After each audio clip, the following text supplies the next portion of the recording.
Welcome to the Voice of Vietnam. I'm Cẩm Thi, your host. On today's show, after the news, current affairs will highlight Vietnam-EU comprehensive relations. Then Letterboxd will acknowledge emails and letters we received from our listeners during the week. First, here's the news. In the headlines, Prime Minister Nguyễn Xuân Phúc concludes his official visit to Myanmar. Vietnam and the U.S. mark 25 years of diplomatic relations, and the UN chief calls for international cooperation to handle.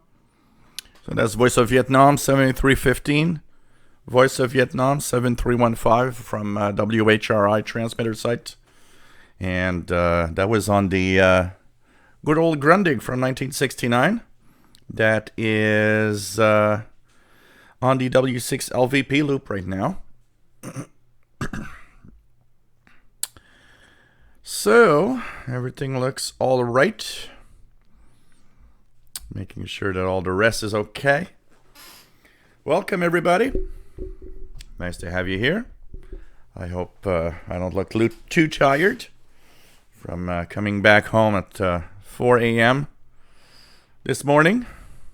Cheers.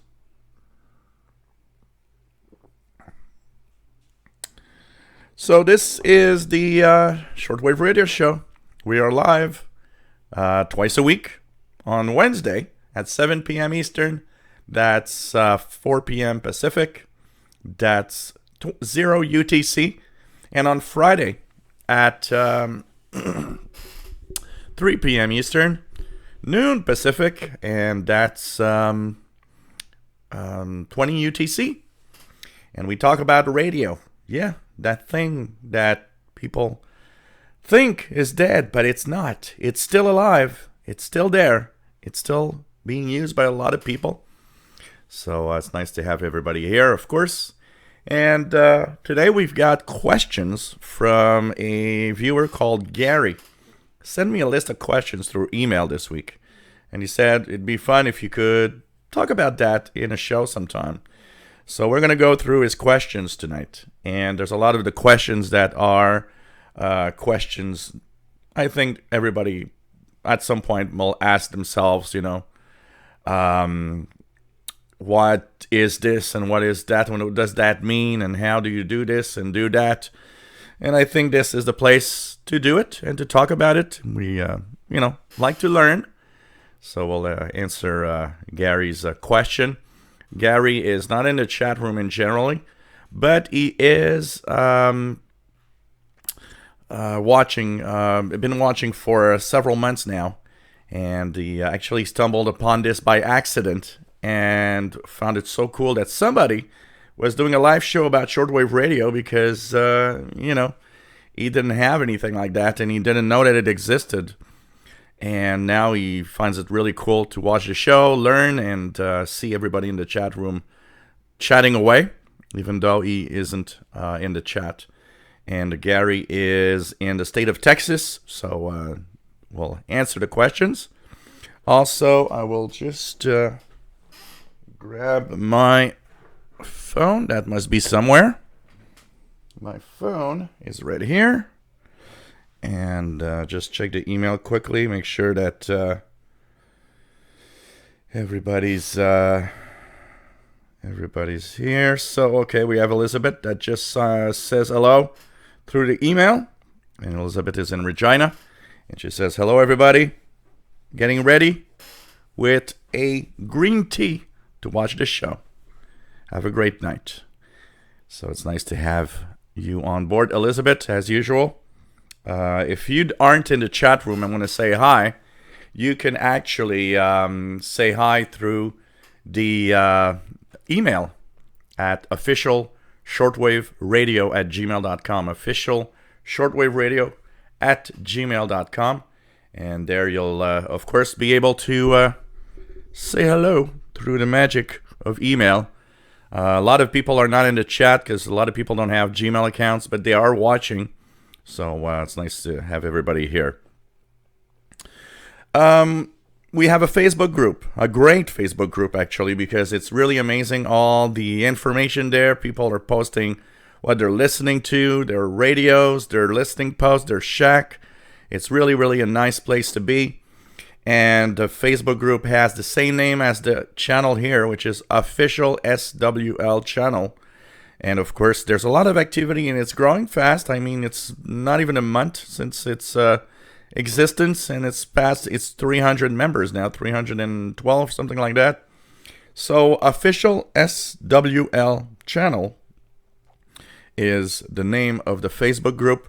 You have to answer the radio questions, and of course, for the moderators, don't forget that sometimes it takes quite a few minutes before the questions are answered, so just hang in there and wait till the questions are answered, and then you can approve or remove. It is a beautiful place also because it's very respectful and everybody is just there to have fun with radio and nothing more. It's just having fun among radio friends, and it's pretty cool. Pretty cool. I think it's a beautiful, beautiful group. Just like the chat room is a beautiful place here. I think some of the best people in any groups in any way that talk about a subject on the internet. It's easy, to have groups go bad with all sorts of, discussions and stuff. Well, here it's cool because everybody is in general pretty cool, pretty nice, and we're here to have fun, actually, And you know what? We all learn.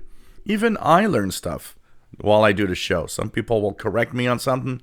I don't know everything. And that's good because, when you know everything, maybe it's not that good of a thing after all.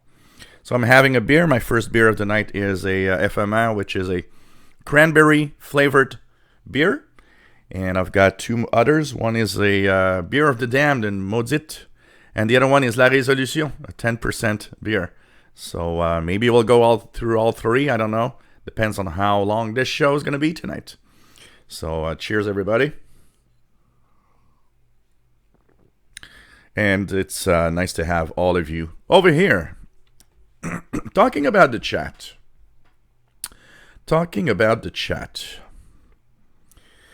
Bobby Burgess, nice to have you here from Morgan City, Louisiana, USA. William Conlon, nice to have you on board. Radio Wave Seeker, nice to have you here, my friend. And of course, yes, it's going pretty well here. William Collins says Santa is bringing a brand new Kenwood. Cool. What do we have here? Mark Cope, nice to have you here from Dallas, Texas. Pretty cool. James Powers, nice to have you on board.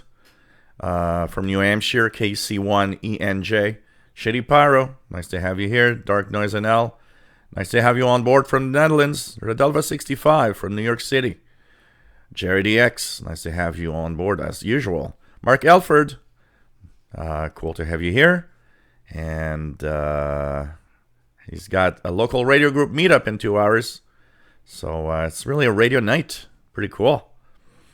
Audio El Reggaeton 1. So nice to have you here from Colombia. Joe Brown, nice to have you on board from chilly southeast Michigan. It's going to be pretty cold here too. The next few days is going to be really, really cold. We're going to dip down to minus 18 at night, like tonight or tomorrow night, which is 0 Fahrenheit. Keegan, nice to have you here in Northwest Arkansas. Joe Gomez, nice to have you on board, my friend. Bobby Burgess, all hail the mighty Grundig. Yes. The Don, nice to have you on board.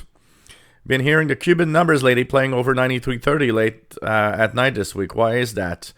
Well, okay, 9330 is a known frequency of HM01, the Cuban numbers lady. And it's been like that for years.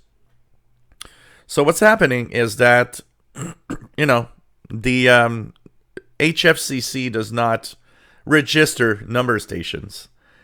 So basically, that means that WBCQ probably doesn't know that the Cuban number is there once a day on 9330. So, or at least a few times a week. So that's why it's over there. And the fact that WBCQ is still stuck at using 1 and only one frequency. It's registered tons of frequencies for the transmitter, but because of some problems with the transmitter and the antenna, they can't get it working on the other frequencies. So they're stuck 24 hours, 9330. Sorry, that means there's some clash happening there for sure. And the Cuban number lady, well, it's been there for ages on 9330. So, one of those weird things that happen.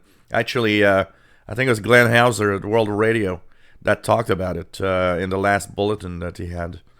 Fort Road Massive, nice to have you here. Can hear 7315. Dave Bilal, nice to have you here. WA1UJA in New Hampshire. Kevin Wood in Nova Scotia, nice to have you here. Off the Dawn says, hit the like button. Matt, nice to have you here from Colorado. Pretty cool. Keegan says he's on his way home from eating Ozark Natural Foods in Fayetteville, Arkansas. Chicken soup, cream of mushroom soup, and Tazo green tea. Peach. Cool. Mark Elford, nice to have you here. Northern Dawn, nice to have you on board. Kimberly, nice to have you here in California. What am I saying, Colorado? In California.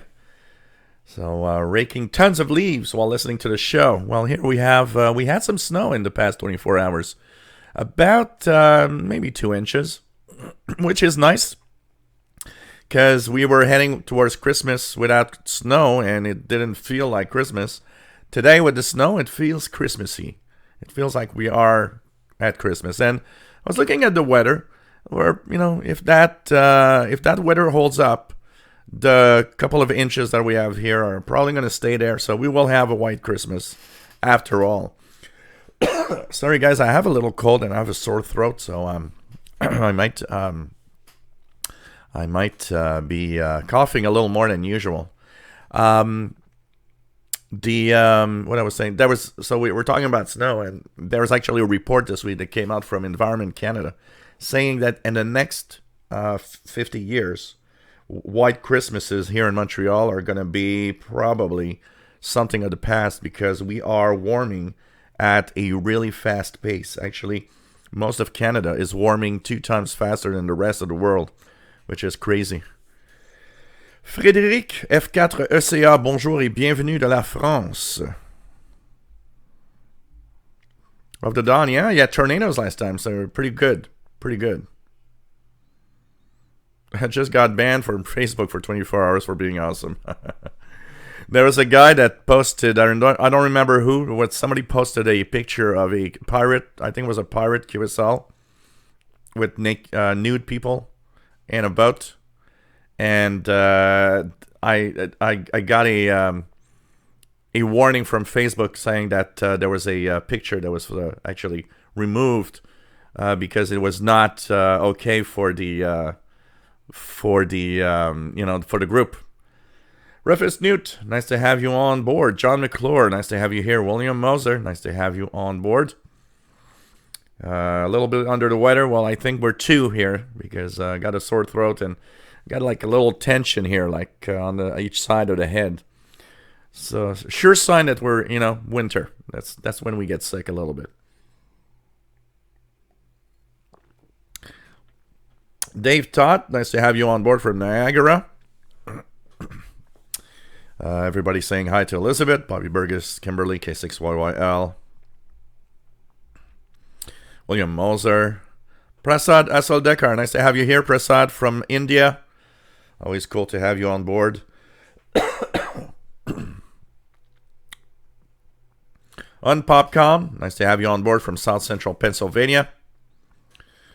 And official SWL channel page, of course, is the nice group on Facebook.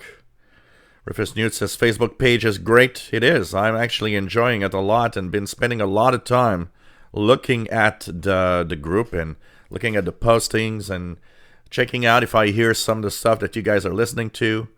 Prasad is really interesting because Prasad and there's also a couple of Japanese users. There's one from Japan, anyways, that are posting their own reception of stations, which is really nice to hear because it's cool to see what people are hearing around the world. Pagemaster, nice to have you here, my friend. Been chasing the 12 days of Christmas on the air. One station to go. Cool. You're having fun chasing all of these things. This is fun. It's it's a part of our hobby. And part of the hobby is all sorts of different things. By the way, there's a station from the McMurdo Antarctica base that is broadcasting twice a day at 0100 and 0600 UT. Apparently, he's on the air for about 30 minutes. It's an amateur radio operator. He's on 14075 in FT8 mode. So if you guys want to try that, 20 meters, 14075 at 0 UT and at 06 UT, FT8 mode, you might hear the McMurdo Antarctica base on the 20 meter band. Who knows? I need to try that this week. Jason Stafford, nice to have you here. Jeff Barrett, nice to have you on board. William, KC9TVN, nice to have you on board from northern Wisconsin. 3 feet of snow on the flat. Wow. And it's minus 17 below. 0 Fahrenheit. That's cool. The MLA is in. It is in it and working well. Yeah, well, we're going to have some more cold weather. That is one of the things that I was wondering a little bit here about the fact that, it's going to be real cold. How does the MLA 30 and my W6LVP, how will they be holding on these really low temperatures? That's for sure. Rufus Newt, minus 19 Celsius in the Laurentian Valley, Ontario. So that's what's coming here. Right now it's, let me just check. I haven't checked the temperature, but I know that it's dropping. So right now it's minus 9 Celsius. And tonight we're dropping to minus 15. So it's kind of cold. And tomorrow it won't even go higher than minus 11 Celsius. So it's going to be a cold day.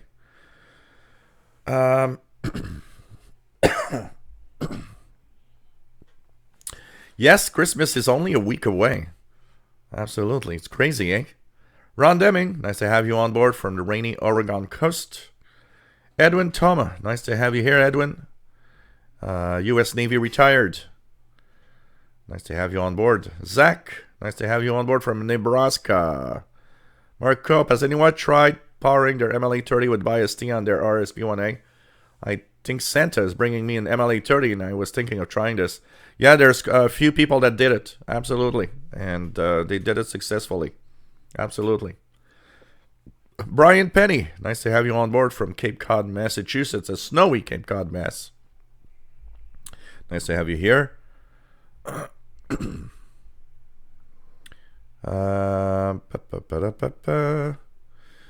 We have Edwin Thomas says he received a new Texan PL 880 and his Senji 909X is due tomorrow. Cool. You're going to have fun with radio. Joe, nice to have you here, my friend. Dark Noise, everyone. Nice to have you here from the Netherlands. I think it's Joe that was asking why a lot of people are blue in the chat room. So just to say it to everybody, is the people that are blue, you see there's a wrench icon next to their names. They actually are moderators. So if somebody posts something bad, or if a troll gets into the channel, well, they actually work hard in making sure that we, kick them out. Lynn Crosby, need more beer for that cold. Yeah, that's what I want to do, beer. Maybe I should have traded the beer for some vodka stuff.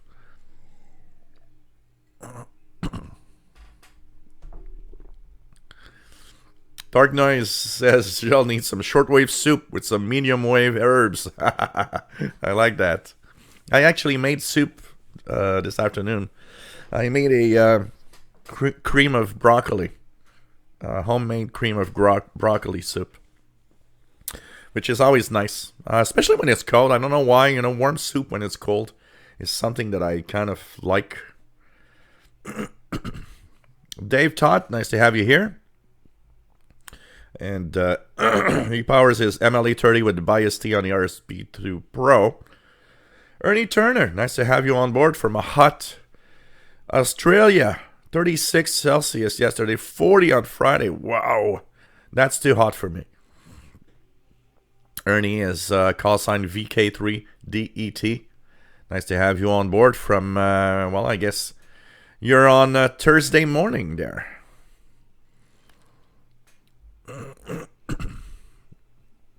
Psycho Fu, nice to have you here from the Oregon coast.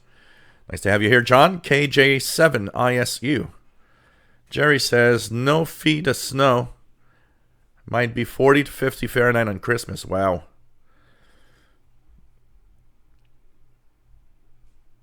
Fort Run Massive is asking frequency for the 12 days of Christmas. Joe says, here in New York, we get that cold Canadian air. Yeah, it's our fault. We all look at you guys here from Canada and we start blowing south to make sure you guys freeze. Liam Moser, damn, that's cold.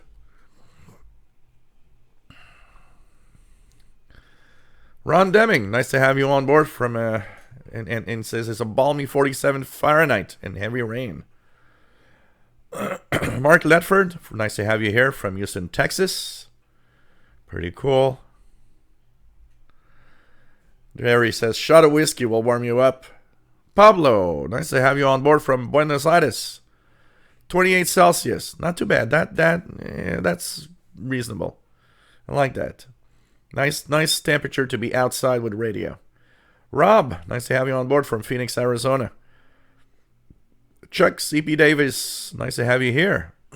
Whiskey sounds good right now. David Martin, nice to have you here from crisp, clear, cool Dallas. No snow. 45 unit, nice to have you here. Very cool in the low 60s in Florida.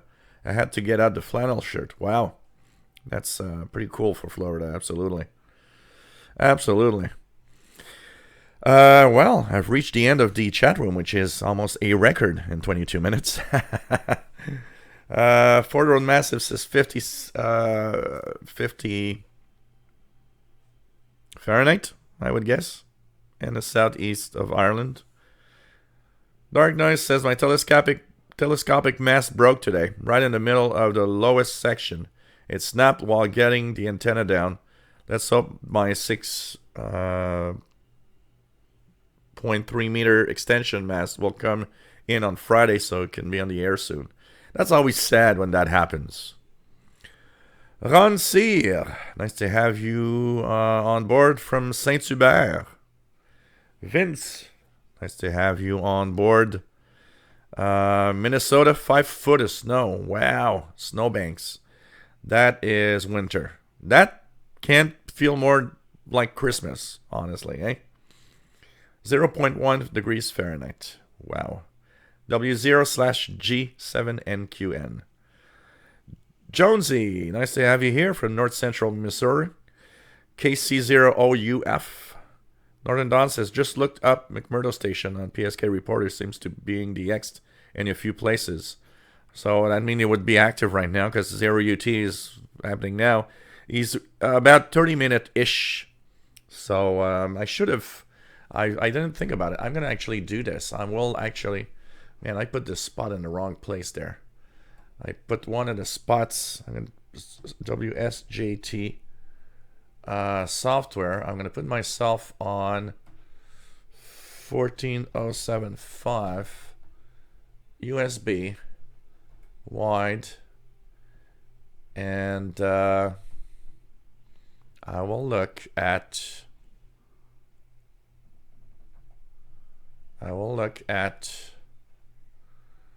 Am I hearing anything? Just out of curiosity. Maybe I will get that station. Who knows? Just make sure that this is all right. Oh, I'm gonna need to check that out too, I guess. Sync now. Clock is synced. I need to make sure that stereo is enabled. Sound settings. Input, manage devices. Sorry guys, I'm checking that out. Man, yeah. Well, next time I gotta remember not to put the spot there. And I will be won't be very long, guys. I'm just checking out if everything's all right. Okay, this was way overblown. So I'm gonna leave it there, see if I decode anything. It seems to be very quiet on 20 meters here, but who knows? Maybe I'll hear the Antarctica station.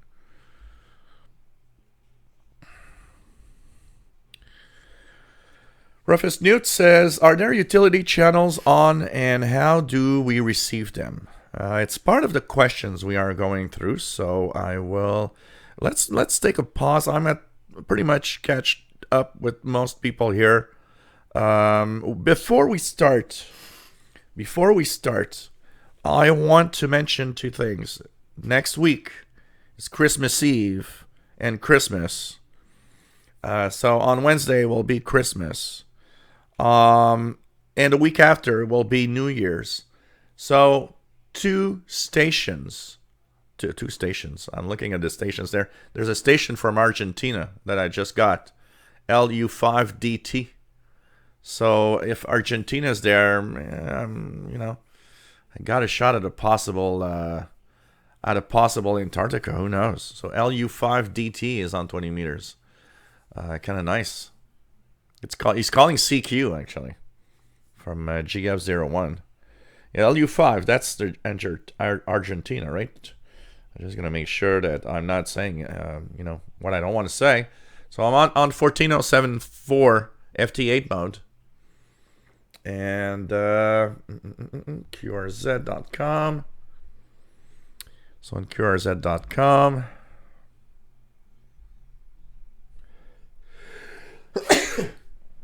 Sorry, guys. This is probably going to happen quite a lot tonight. We have LU5. LU5. DT. That is located in. So it's Carlos Alberto del Hoyo. And he's in Argentina. So, near Buenos Aires. And so he's calling CQ actually on FT8 right now. 14074. So we're going to start. So like I was saying, because next week is Christmas and the week after is New Year's, the Wednesday shows are not going to be happening for the next 2 weeks. The Friday show will be there. So we will be there next week on Friday, which will be Friday the 27th. And we will be the week after on Friday, January 3rd, 2020. So the Friday shows are continuing. But just keep in mind that because it's Christmas and New Year, and I probably won't be in a shape to actually make the shows, because on the Christmas Eve we'll probably be going, I'll be going to bed at 4 a.m. or something. So there's a possibility that it won't happen. I'll just put in quotes that maybe if Christmas Day seems to be not too bad, maybe it could happen. Maybe I could be here, but pretty much think about the fact that for the next 2 Wednesdays, I probably won't be here because of Christmas and New Year.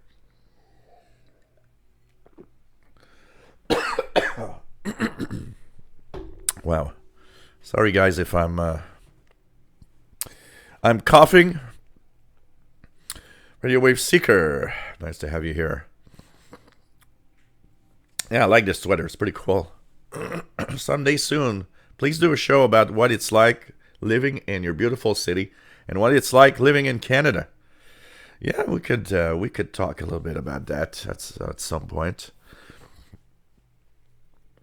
So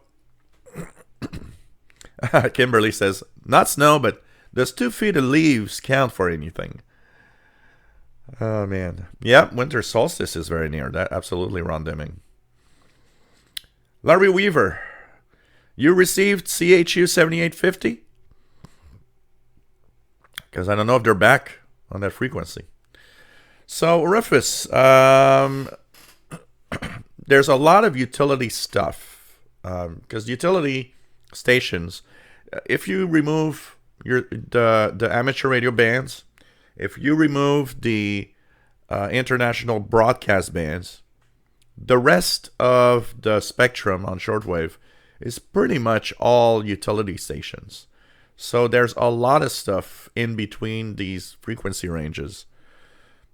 If you look on EIBI space list of frequencies and times, they actually have a lot of utility stations that are logged. So it's simply a question of tuning around. Utility stations refer to the fact that these stations are neither ham radio nor are they international broadcasts. They will be of any kind. It could be the U.S. Army. When we say that there's a ZZ50Y. What ZZ50Y is? I gotta check that out. Anybody knows what that call sign is? ZZ50Y. Oh, it's Brazil. It's a 50 years as a ham radio. Special call to commemorate my 50 years as a ham radio. And you'll be on the air until December 31st, 2019. So Zulu 50 Yankee. Orlando Perez in Brazil is calling CQ on FT8 for 14074. Kind of nice. So anything that is out, military, want to listen to weather broadcasts. An example, if you tune 5450 kilohertz upper sideband, 5505 kilohertz upper sideband, and you hear the weather stations from Ireland or from the UK. These are utility stations. So it's a question of tuning the frequency ranges outside of international broadcasts and amateur radio broadcasts bands, basically. Most of them are in single sideband, so utility listening usually requires a single sideband receiver. So that's something to know, because a lot of them are really in single sideband. Just checking here if anybody...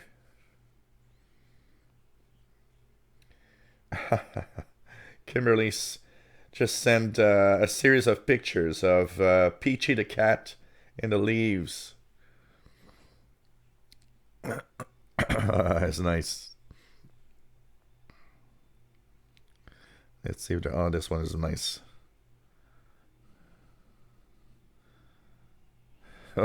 He looks like, what is this? So it's Kimberly's cat with the leaves on the ground. Really cute. Really cute. Thanks for sharing. Like I was sharing the other day, everybody was like, is laughing at the one that I show everyone. I'm going to show you guys again. It's, I ordered pizza the other day. So, of course, here's the pizza. And here is Paul the cat wanting to have pepperoni. He's like, I want to have that pepperoni. So it was just so funny.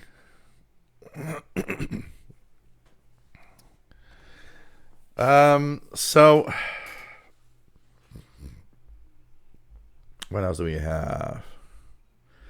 Yeah, that's what I taught Fort Road Massive. I taught at this time of year 50 Celsius, and I don't think anyways that the UK ever reached 50 Celsius.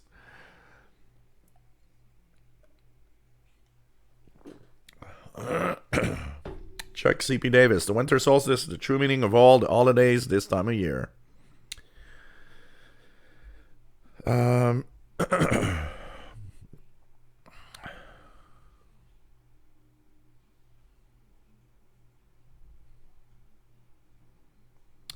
else do we have?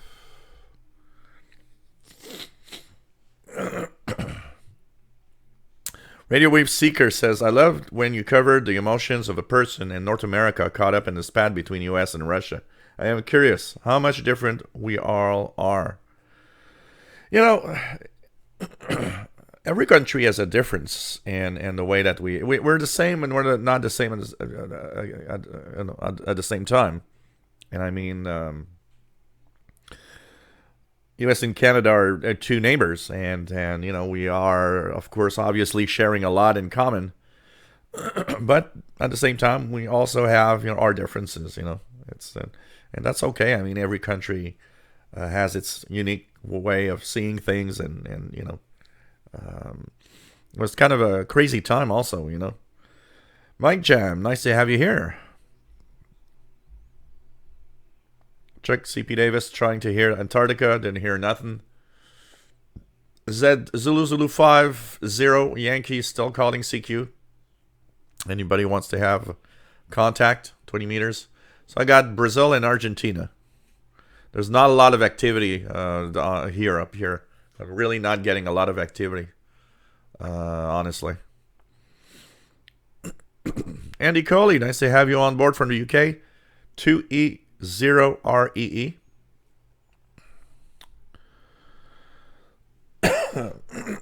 David Martin, what are you seeing for the SNR on those FT8 reports? I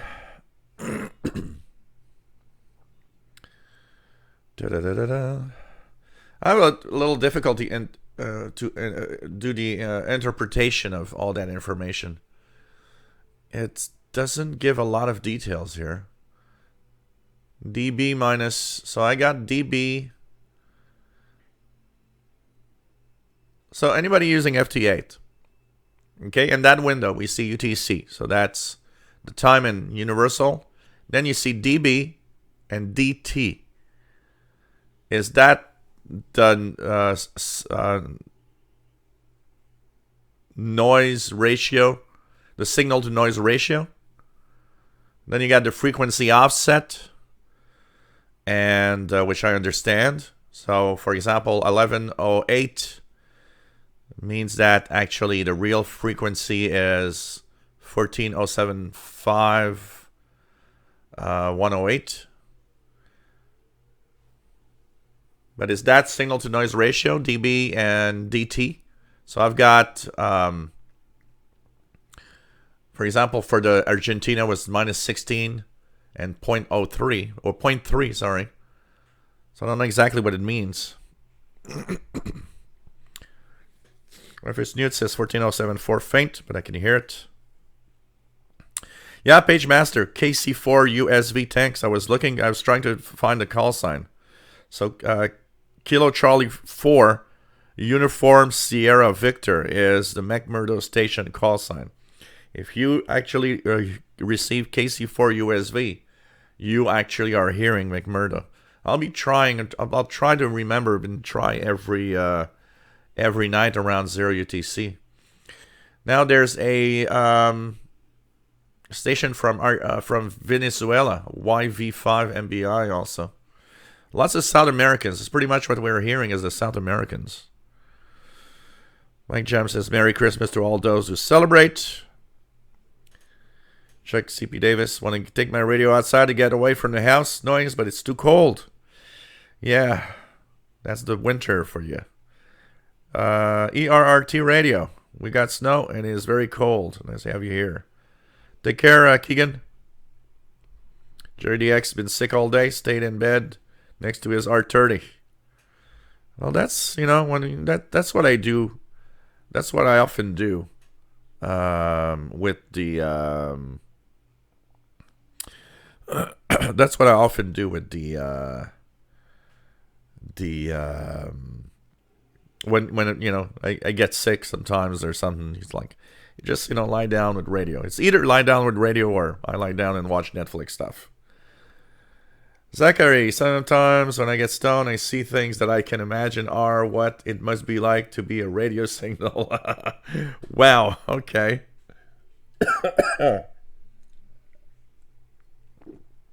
Yes, ERRT radio. You do need a broadcast license for a operation of a shortwave station. It is something that you do need. Absolutely. Hello there. We have Ferry that is from Belgium saying hello. Late at night, but watching your show. Thanks for all you do. Thank you very much. I say Ferry, but it's Fayry, Fairy, or something like that. Sorry if I mispronounced the name. It's a really cute cat, Kimberly.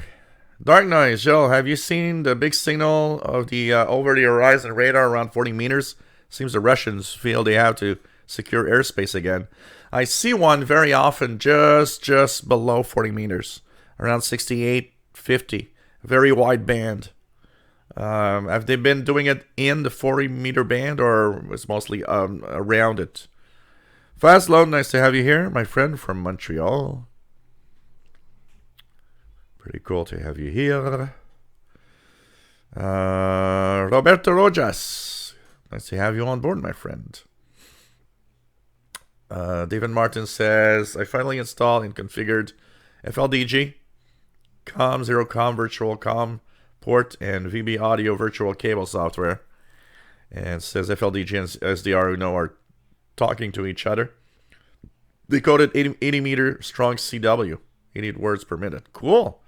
That's fun. That's always fun when we start doing something new with the when we start doing a different way of using or doing our hobby, basically.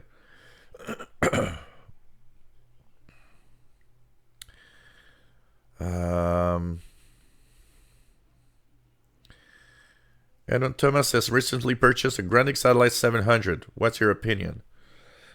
Seems to be a good radio, from what I've heard. Photon Massive listening to 7154.5. Some ham band signal. William Moser, anybody got anything on 41 meter band? Well, I had Voice of Vietnam a little earlier, and I did hear Radio Marti and a few signals there. Prasad, 5930 BBC and Dari from the Austria transmitter site. Quad strong. Wow, cool.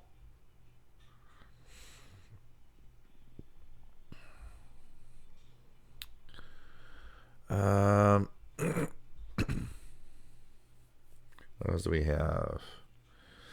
William Moser says, everybody around me got their Christmas lights up, my radio going bananas. Yeah, there are some of these Christmas lights that do a lot of noise. Randy, Riverside, California, nice to have you here. I'll just check 7154.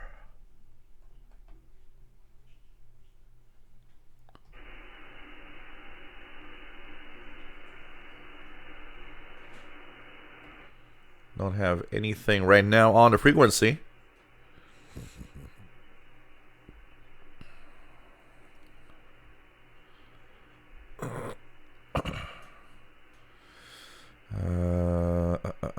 Okay, PageMaster. Regarding WSJTX, dB measured signal to noise ratio. DT time offset relative to your computer clock. Oh, okay. Okay, that's interesting. William Helms, nice to have you on board from Florida. Radio Wave Seeker says, I haven't used an AM coil like the one behind you, Shell. How well does that thing work? I know you made a video, but I thought would ask. Yeah, you're talking about the AN200 Texan loop right here. This is a pretty amazing device, honestly. So this one is a tuned medium wave loop. So you actually it works by inductance. You just put the radio next to it or in it, and it is very, very directional, and it's actually very, very good to have one of those. it amplifies medium wave AM signals a lot on receivers. So it's really, really worth. It's not very expensive, and actually, it's very beautiful.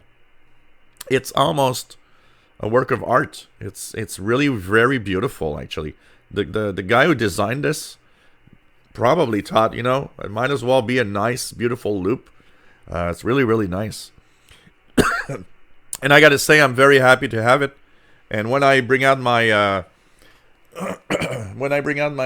portable receivers for medium wave or AM radio, I always use it, and it totally improves the signal and a lot. I mean, really a lot. Your portable radio will have a signal of, say, the meter goes half scale.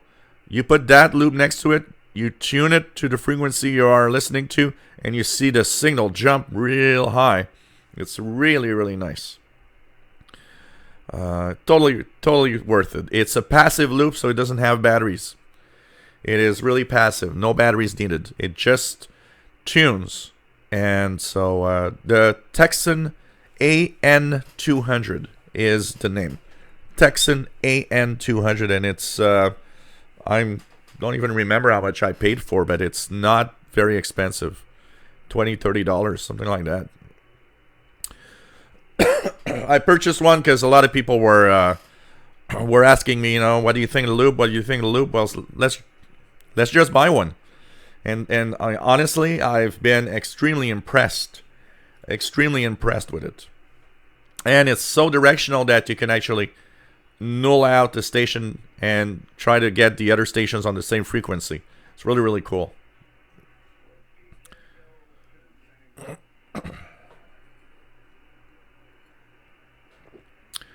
Keegan is back home. Cool.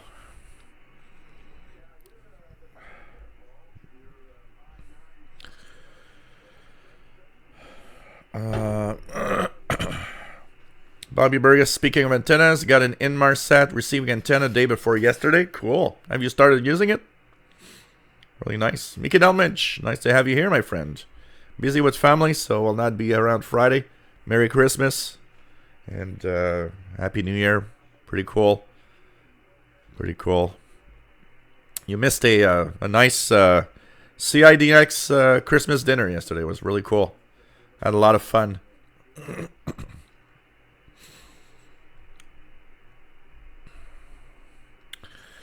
So, Bullfrog 89 KD2CXU. Nice to have you here from Albany, New York.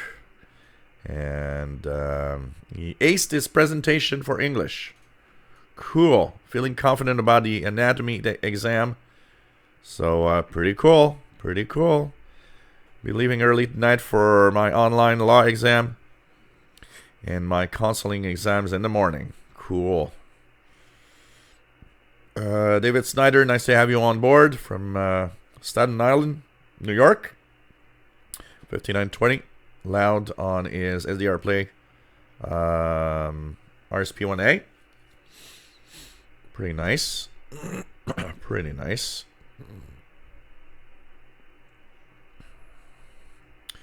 Prasad, I was trying to find a digital clock with dual time display so I can set a UTC and the other in the Indian Standard Time. That would save me calculating time. No any? There must be some out there, dual clocks, for sure. And that's interesting. I never, because I have the UTC clock that the big clock that I use that you guys see usually in the, it's on the other side right now. I'm pretty sure there must be dual clocks out there, for sure. Anybody has some dual clock that they use? That's something I should also check for. A lot of people have been asking me, you should talk about clocks a little bit on your channel. Some models maybe that you could suggest because, always calculating, universal time. And, with the time changes with the summer and the winter, it's often get mixed up with universal time. David Martin, yes, minus 16 dB was read as signal to noise. So this is based on 2500 hertz noise bandwidth. But the FT8 signal is only 6.25 hertz wide. The real signal noise of what is received is about 26 dB higher. Okay, kind of interesting. What's my favorite AM receiver for 2019? Radio Wow R108 would be my big winner for 2019. With shortwave and everything. It's really, really a great radio and not very expensive. Anybody that doesn't need a single sideband, the Radio Wow R108 is great. Bobby Burgess, really enjoying the antenna. And Merced Aero is really entertaining. Cool. David Snyder, got my ICOM R75 back from repair. I need a coax splitter. Anyone have a link to one? So that you can plug both RSP1A and R75 at the same time, I guess. Keegan says, sounds like the band is either dead or weak here as there is much noise.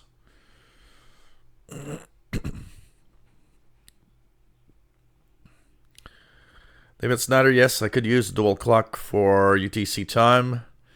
Jim, nice to have you here from Rhode Island. Pretty cool. RT Music Production, nice to have you here from Nova Scotia. Rufus News sets all the radios on UTC. Have an atomic for local time. One of the things that, one of the questions actually from Gary is why do we use UTC time?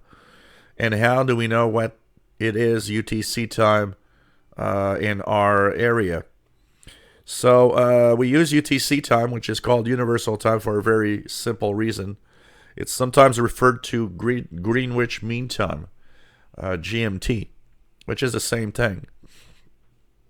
GMT is from the past, and I remember when I started listening to shortwave in the 80s, actually GMT was much more the term used for Universal Time. And then it became more standard as UTC, or Universal Time Coordinated. We simply use that because it is the same UTC time everywhere. That means that 0 UTC, like for example for this show, starts at 0 UTC on Wednesday, and which is actually technically Thursday UT. Or Friday, it's 20 UTC. Well, if you know what UTC time it is, you always know when the show starts. It's the same for international broadcasts. By having that standard UTC and just setting a clock to it, you actually know what UTC time it is. So you actually know, if somebody tells you, oh, listen to that broadcast at 17:30 UTC, you will know when to listen to. So, if everything was local time on the bands, on the shortwave bands, we would be all mixed up because we wouldn't be able to make the difference. We wouldn't be able to make a difference in between, what, if you're listening, for example, as Prasad said, I'm listening to a station every day on 7 a.m. India Standard Time. Well, now you got to know, okay, what's the difference in time between where I live in Montreal, Eastern North America time, and India time, and that, it would be complicated. But if we all set to UTC, it's easier to actually get that reference. One very, very quick trick for anybody that wants to know what is UTC time at the moment that they are listening. Well, simply Google it. It's as simple as that. If you Google, okay, for example, I'll Google it on my phone here. If I Google, what is time in UTC, it immediately, and I'll put it here, it immediately gives me the time that it is UTC. So it says here, it's 0:55 right now. So all you got to do is Google what time is UTC, and or what time is it in UTC, and it will actually give you that time. From there, what you can do is look at your own clock at home and look at how many hours of difference is there. So, for example, 0:55 UT, which is midnight 55 technically. Here it's 7:55 p.m. in Montreal right now, in the Eastern time zone. So that means we are 5 hours difference. So UTC is 5 hours ahead. But be careful, because summer and winter isn't the same, because most of us, not everybody, but most of us actually switch 1 hour. In the summertime, we go to daylight savings times. Well, that means that reference changes by 1 hour, because UTC never changes. What changes is our clocks. So that when we put our clocks ahead 1 hour, we actually, the gap of 5 hours that we have right now becomes only 4 hours in UTC. So that sometimes gets us a little mixed up. The trick, and I always think that everybody that has a shortwave radio should have that. Almost every modern radio that is with a digital readout has a clock on it. Well, it's a shortwave radio. Don't set that clock to local time. Always set your shortwave radio clocks to universal time. That is the best way to always know what time it is UTC. And it's a shortwave radio, so why not set that clock to UTC? And your clock in your home is a regular time. And that time, that basically will be, that will be, of course, your reference. You only look at the clock of your radio. That's what I do. All my portable receivers here are all set to UTC. None of them are on local time.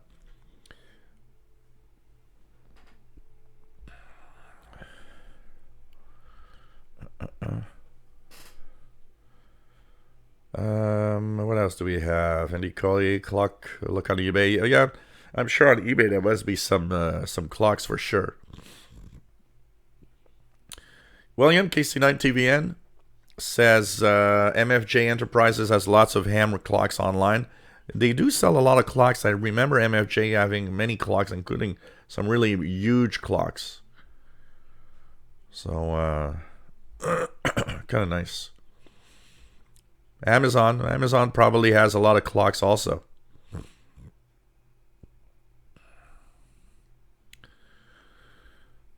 What else do we have?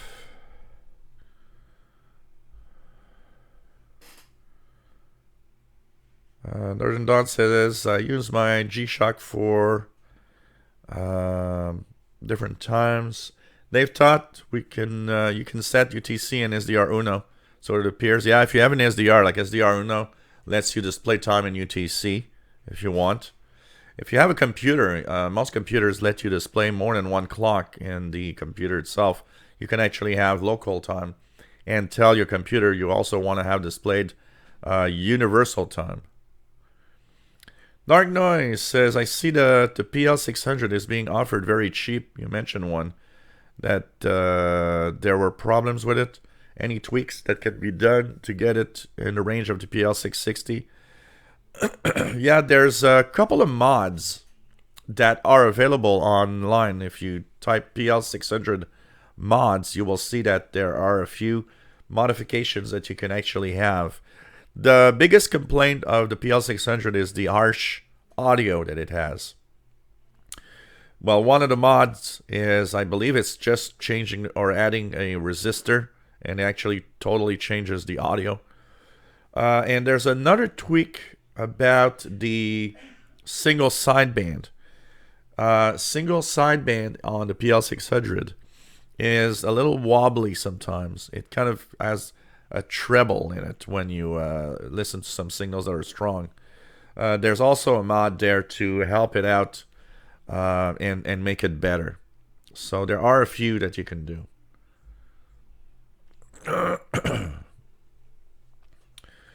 Yeah, that would work great, Radio Wave Seeker. The R108 and the Texan loop here makes a great pair for a DXing medium wave or AM radio.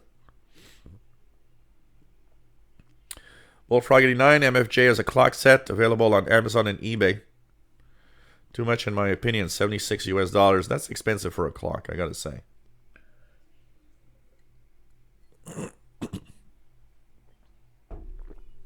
You know what? What I would do, Prasad? Get yourself 2 cheap clocks and put them side by side. That's probably what I would do. I had a crazy idea once here in this room. You know, when you look at the news bulletins out there, sometimes you see these in the background of the news room. You have different clocks that have different time zones. And one of the crazy ideas I had here was to have 24 clocks set to 24 different time zones all around the room, which would have been completely nuts. But, you know, buy yourself 2 small clocks. There are some really cheap clocks that, LCD clocks. Buy 2 of them and put them side by side.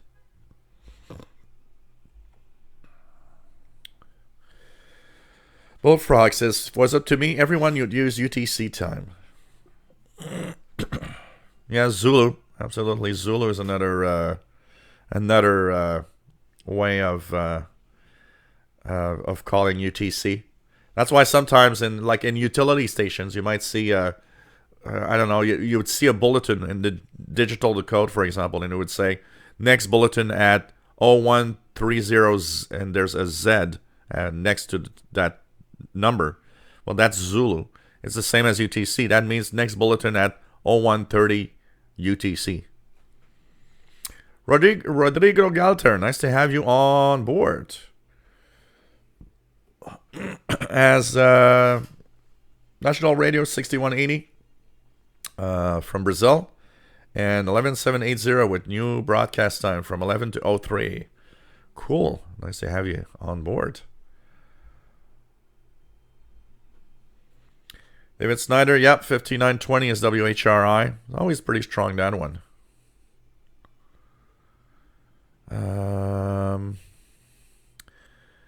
Yeah, Lacrosse Technology weather stations. Also, you can set it to UTC, yeah. Absolutely. Glenn Zegman, nice to have you here. M. Phillips, $40, a good price for the Radio R108. Yeah, pretty good. That's a price range that is pretty nice. So you guys, I'm just gonna open up beer number 2 that is calling my name right now, as we are not too bad. An hour per beer isn't too bad. So beer number 2 is this one, Mozit, which is it's kind of the beer of the damned. And we will open this beer now. And you are watching the Shortwave Show from Montreal, Quebec, Canada. And of course, we are here to talk about radio, and we'll continue answering some of the questions. You know, basic questions, but not, they are important questions. And it's fun because how many times people probably never asked questions because they thought, well, I'm not going to ask that. I'm going to feel dumb, or somebody's going to say, hey, you're dumb, you don't know this or that. Well, once again, there are no dumb questions. I mean, when you don't know it, you don't know it. It's not like, you're not born, I was born and I knew what UTC was. Yeah, right. I was born and I knew shortwave existed. Yeah, if that'd be the case, we'd all be listening to shortwave. So, it's cool to have these questions from time to time. Max S. Strong, nice to have you here from Michigan. Pretty cool. Edwin Toma, my best grounding satellite AM FM shortwave portable was the Satellite 5000 from the 60s. Well, this one here in the background is the Grundig Satellite 210, aka Grundig Satellite Transistor 6001. That thing was made in 1969, so it's 50 years old this year. And actually, it's on the W6LVP loop right now. Radio Wave Seeker, drinking a nice cold Stella. Cool. And so, cheers, everybody. Hope it helps the colds.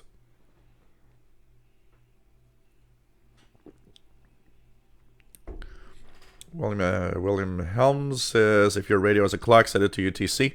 One of Gilles' earliest tips. Yep. When I had a lot of videos. I actually have a lot of videos that are tips for the shortwave listener. Ron Deming says, "Let I have a hard time between west and east coast of North America." Matt says the PL660 costs just $20 more than the PL600. And yeah, and that you got is Matt has one thing here. The PL600 does not have sync detector on it, and the 660 does, and sometimes it does help, but the 600 does not. And so if for $20 you need to really get the 660, probably would be better. That absolutely. The audio will be better also immediately. Stealth Trekker says he keeps UTC time on my little digital indoor-outdoor thermometer. So there are ways to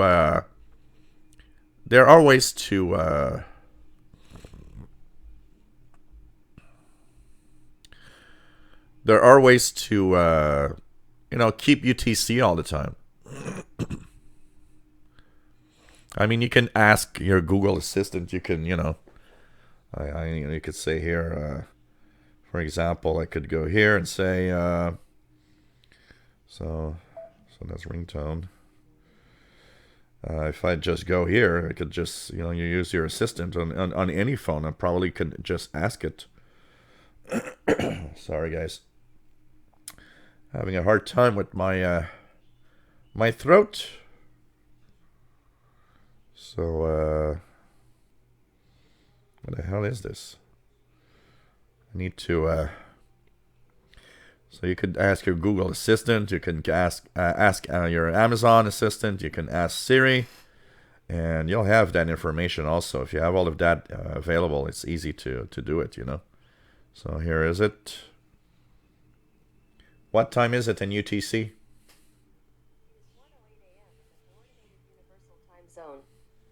So you see, it tells you. What time is it in UTC? It is 1:08 a.m. in the Coordinated Universal Time Zone. So here we go. It tells you immediately. So it's kind of cool. Really kind of cool to, use all of this.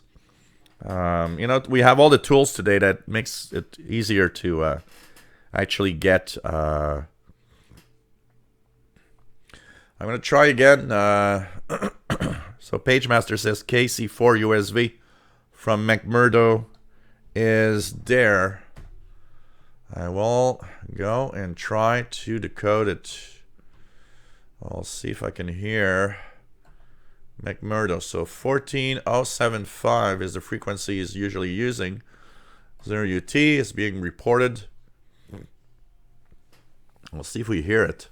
I got Argentina, Brazil, and Venezuela. I'm gonna put it back and try to see if I can hear the station. So if you try FT8 on 14075, 14074, and you see Kilo Charlie 4, Uniform Sierra Victor, that is a station from Antarctica. It's on the McMurdo Antarctica US research base. That helps. Northern Dawn says UTC is my normal time. That helps when you live in the time zone where UTC is your time zone. William KC9 TVN. Wonderful idea. Set the radio clock to UTC. Absolutely. Rodrigo Galter, Amazon National Radio from Amazonia, has inaugurated its new energy substation and is already operating at Rodeador Park, Brasilia. I saw pictures. Today of that. They are apparently now running with better power and everything, which is pretty cool.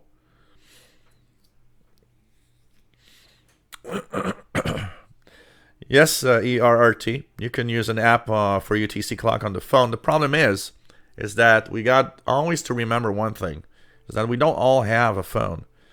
We don't all have, a smartphone, or, a lot of people are still, without those devices. So having another way to get your UTC information is always nice. Keegan, I switched to UTC on the daylight saving time went into effect in 2018. David Snyder, WHRI signed off. Going to 9605. Yeah, Ron Deming. Absolutely. Prasad has 6025 PBS from China. VE3KRP, nice to have you on board. Fast Eddie in Thunder Bay, Ontario.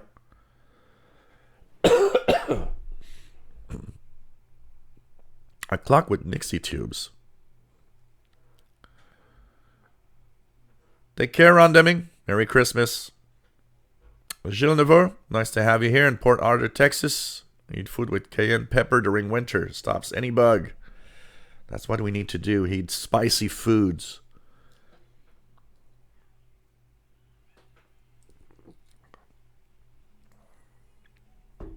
Yeah, if you use 12-hour clocks, you need just 12 clocks. But, you know, I like 24 hours. Yeah, Prasad, you know, sometimes the simplest idea is the best.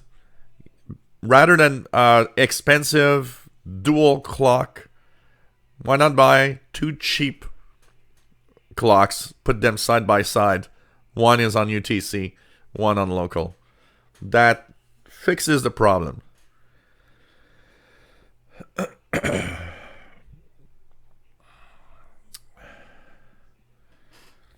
Yeah, Kimberly, military seems to use the Zulu term a lot. Absolutely, a lot.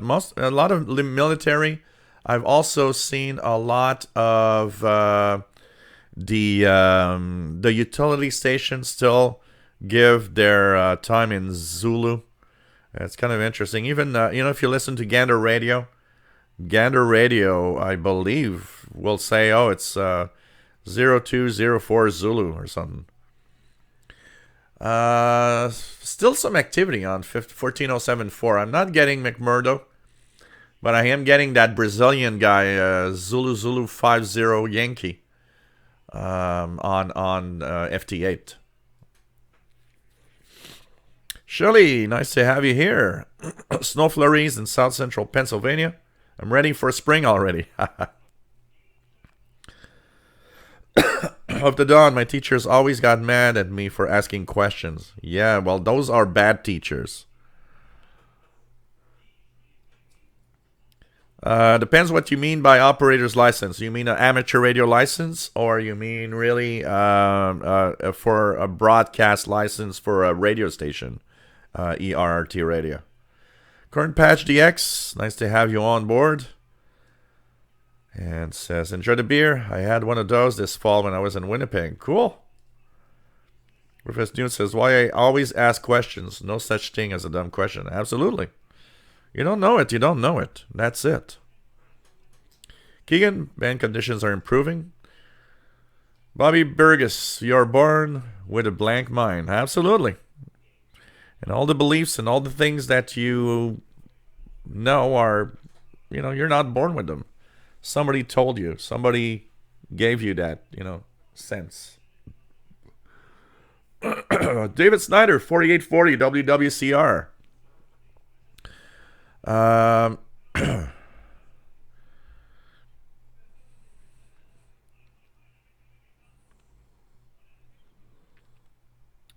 As we have.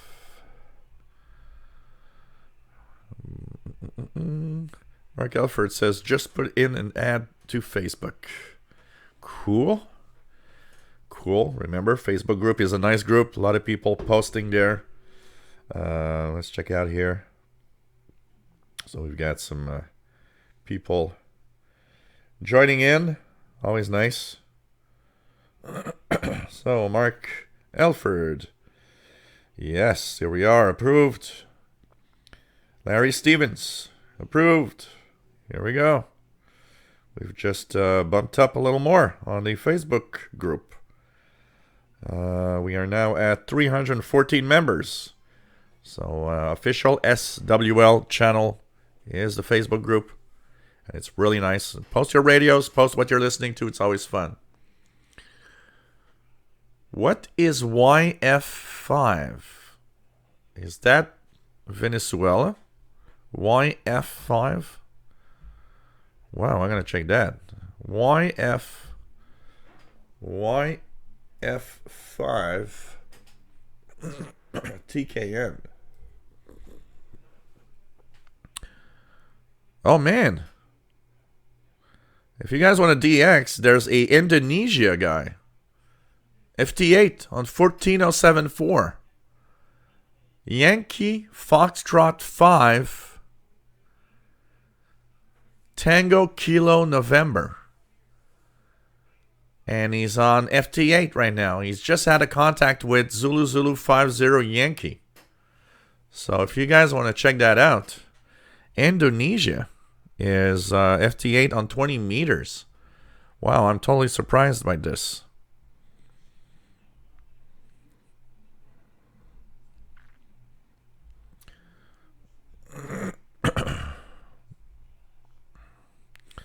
Yeah, for amateur radio, it's usually it's the amateur radio clubs that take care of that.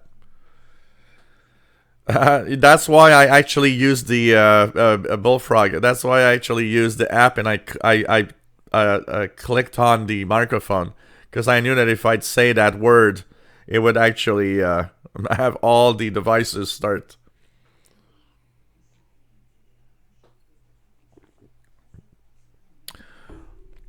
Because ERRT, you have different types of licenses. You have a license for amateur radio, so that means you are on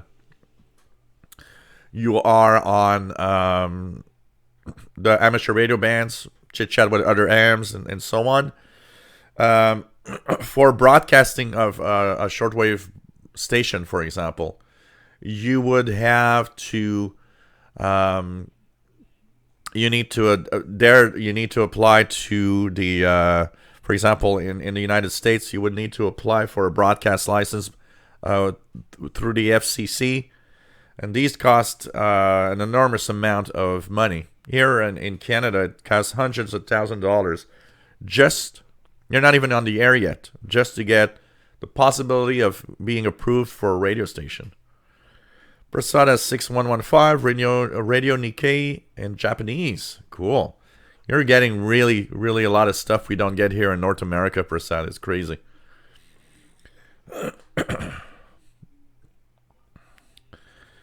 Max that's wrong. Just read the price of Nixie tubes is skyrocketing due to the nostalgia. You know.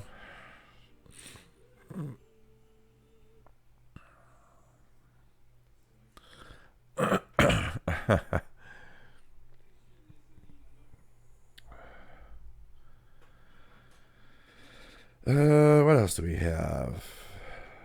Jim, I would recommend using a digital atomic clock for greater accuracy. Yeah, atomic clock is nice for that. The problem with atomic clocks is, in that we got to be careful. A lot of atomic clocks don't allow you to. They do not allow you to have a different time than the time zones that it's set for. So it never wants you to be in UTC, for example. Simon Templar, nice to have you on board. Vince Perrault, salut. Comment ça va, Vince? Always nice to have you on board. Toujours un plaisir. Toujours un plaisir. Just remember, if your clock ticks and it has these weird things connected to it with wires, it might be a bomb. That's something you gotta be careful.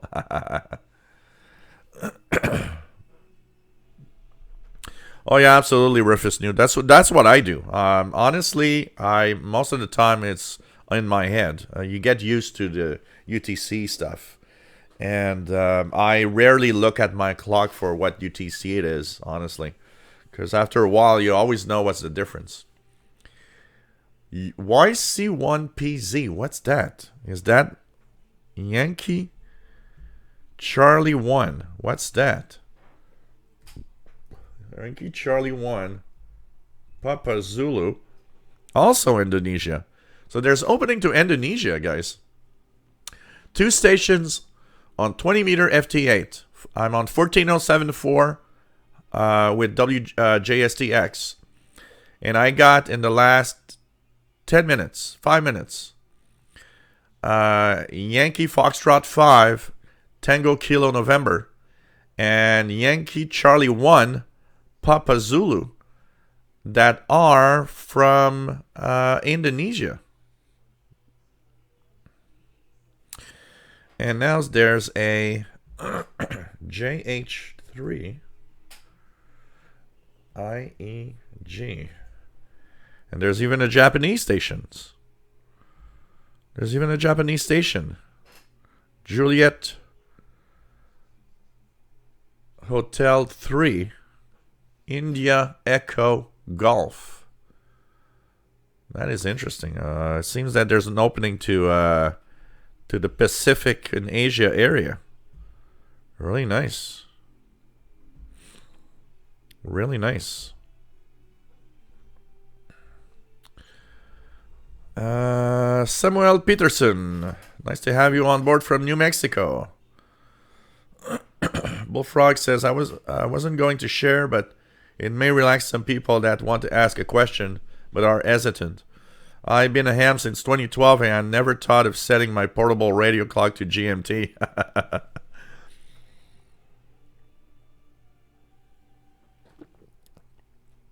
You know, that's something that you get an idea at some point. I probably have read it. You know, I'm trying to remember, when did I set my first radio clock to UTC? Because I thought that was logical. You know, like the Kenwood R5000, I remember, had 2 clocks. It had you have a UTC clock and a local time clock, and I would always have it in UTC because the best thing was, while I was tuning to see what time is it in UTC, is what I wanted. And that's where shortwave's all about. I don't know if I read it somewhere or if I just you know, at some point said, why don't I set the clocks to the radios in UTC? But for me, it's automatic. Any clock that any portable radio that I use is using UTC time all the time. Dave Todd says 20 meters is dead. What's the best tablet? Something powerful. Hey, get yourself a Microsoft Surface. If you got the money, you'll have a really powerful tablet, I can tell you that. It depends what you want. If you want an Android tablet, there are, you know, you got to pay. It's a very simple question on tablets, honestly. The more you pay for the tablet, the more powerful it is. It's pretty much all linked. You know, I see people sometimes doing stuff and saying, well, you know, I can't do that. It's like, yeah, but you paid $59 for your tablet. You can't expect a $59 tablet to be that amazing, you know. My 10-inch tablet I purchased for $135. It's, you know, it's 10-inch. You're paying for that screen size. So at $135, it's not the best performance. I honestly don't really care because most of what I do with it is reading ebooks, you know, reading my Spectrum Monitor magazine and stuff like that. Terry Cook, nice to have you here from Western Montana, KF7BQ. William Helms, on the edge of the earth. It's on the edge of the earth, absolutely. You know, maybe if they, the McMurdo station, according to WBCQ 9330 Flat Earthers, maybe if the guys in McMurdo research station step too far outside, they fall off the edge of the earth.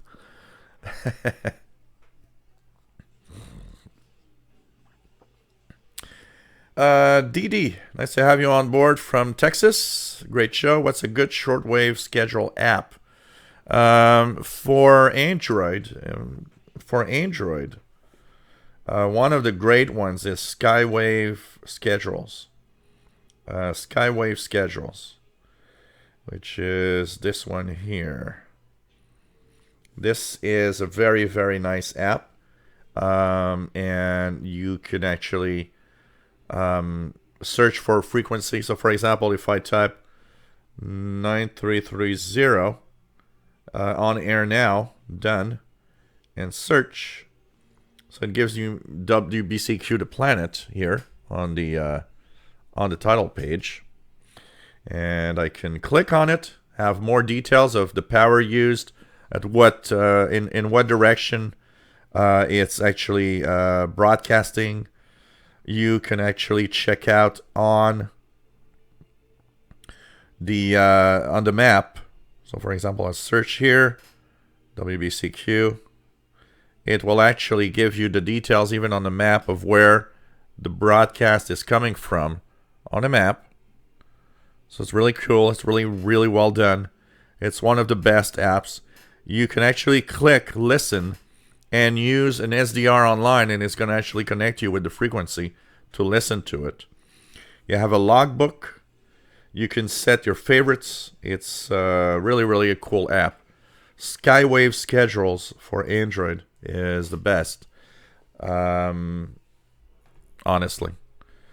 Are you using an iPhone? If you're using an iPhone, then you might use other types of apps. Gustavo Pinto, nice to have you on board. What about ICOM IC705? I think this will be a trend. SDR without a computer. You know what is happening with software-defined radios? Okay, I mean, if you look at the ICOMs, like the popular ICOM IC7300, in reality, that thing is a computer. It's an SDR radio in a box. So you got the controls and you've got the radio. But there's a screen and it's an SDR. It's a software-defined receiver within a box. The reason why transceivers are still popular in that form is a lot to do with the fact that there's no, dongle that gives you 100 watts output power that is connected to a computer software. Because if that would happen, I think the transceiver market would be pretty much shaken up a lot. It's just that transceivers need to be bigger. They need to have more. They need heat sinks and stuff like that that actually make them bigger. So that's why they still stay in the form of, a normal radio, if you want. Look at the receiver side. The receiver side doesn't need that. And I can tell you, on the receiver side, the tabletop receivers, a lot of them are dying because I think people just realize that they use an SDR that is much cheaper and that does everything, and you've got that waterfall on your computer screen. If that would be possible in transceiver form, I think that if I'd be ICOM or Kenwood, I'd be worried because now that would be something pretty decent, pretty amazing. But because of the requirements and heat dissipation and all of that, they still keep the transceivers are still in that form factor of a normal radio. But they are SDRs. They are software-defined radios with controls on the cabinet. Larry Stevens, no problem. Nice to have you added to the Facebook page. Hope you enjoy. Beodefeld 1990, nice to have you here from Germany. Pretty cool. Lauren Klinhens, nice to have you here. GMT Clock. Matt, I couldn't tell you why, but as soon as I learned that shortwave radio is all in UTC, setting the clock on my portable became instantly sensible. Yeah, same here. I think I just pretty much, looked at the radio and said, "There's a clock. Better set it in UTC anyways, because I'm listening in universal time." So same here.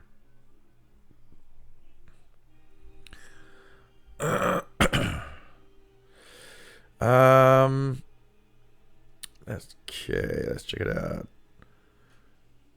William Conlon, what Kenwood receiver do you give? I had a Kenwood R5000, which is now Fastload that has it in his shack. Before I add the ICOM ICRD 500, it was a Kenwood R5000. Fastload on 20 meters, 14074. I just got another Indonesia station. I got a PY7, which is, I believe, a Brazilian. I got ZZ50Y, that's still calling CQ in Brazil. I've got a JA1 QUT from Japan. Yankee Bravo 1, Nancy, India, Nancy. Or November, India, November. That must be another Indonesian, which is pretty crazy. Lots of Indonesian stations calling the Zulu 50Y. And Matt says, I saw an iPad for $2 in a junk store today. Didn't even bother to see if it could be turned on. $2. Woo. Probably the first generation one.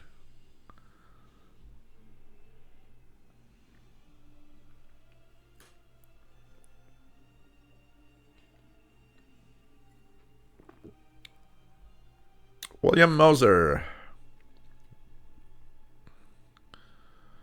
Why are there some Texan radios so damn hard to find, but some guys on YouTube have now a problem finding them? Well, there's one thing you got to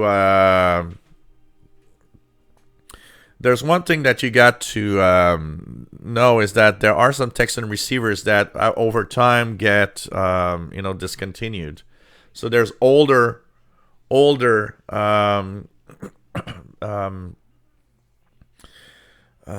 receivers that are getting harder and harder to receive. Also, I've noticed one thing about the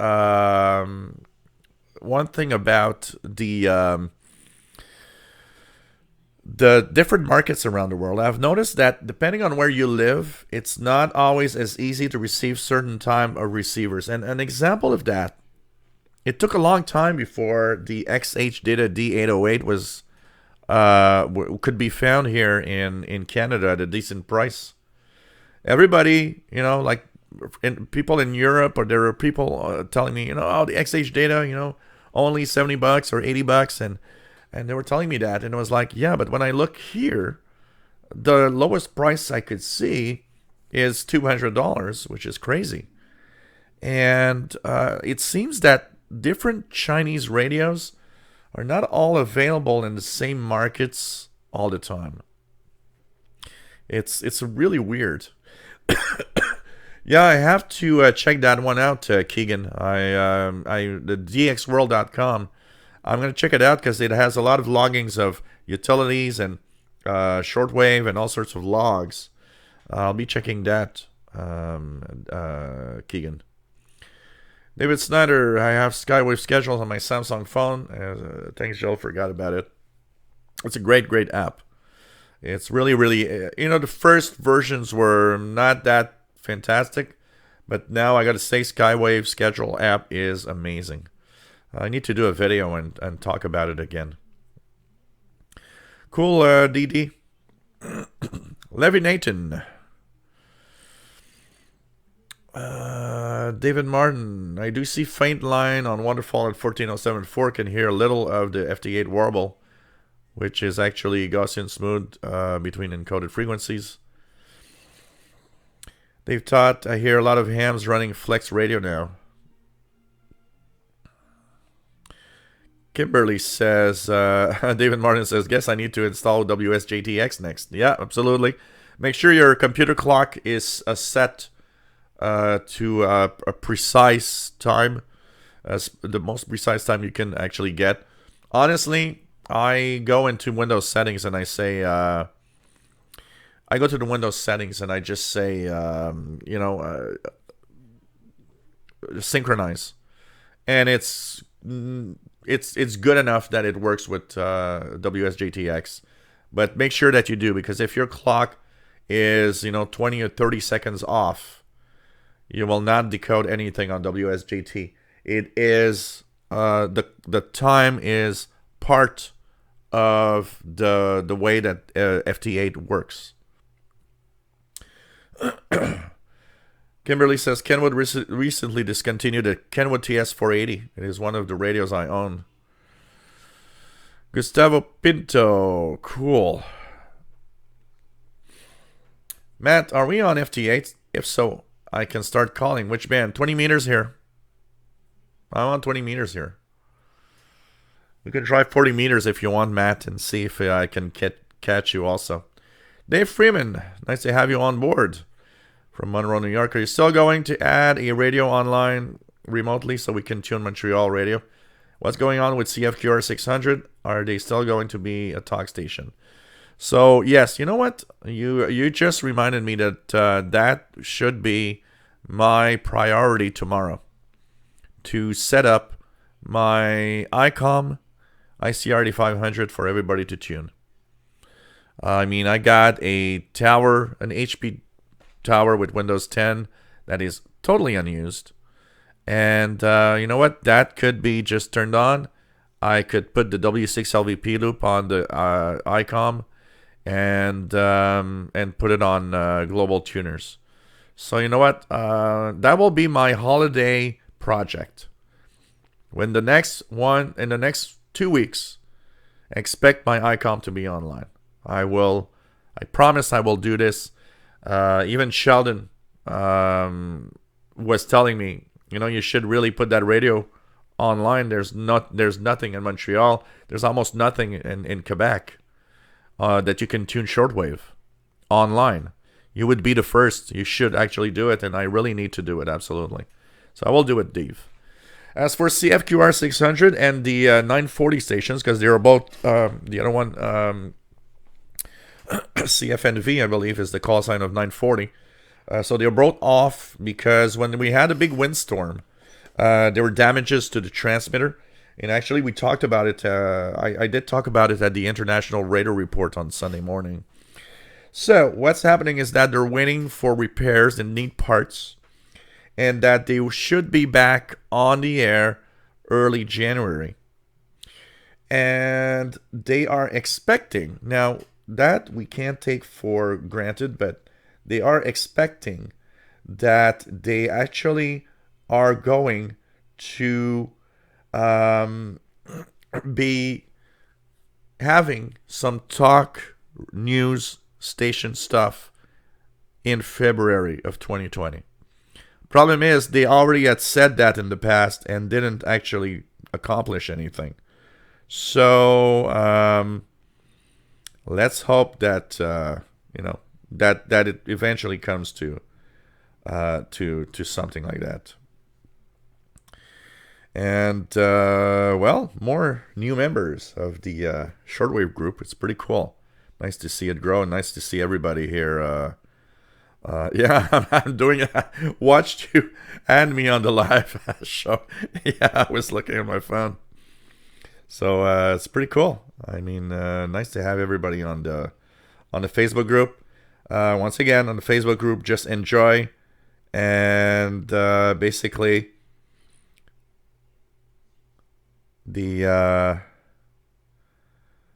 it's just nice to have everybody on board on the official channel.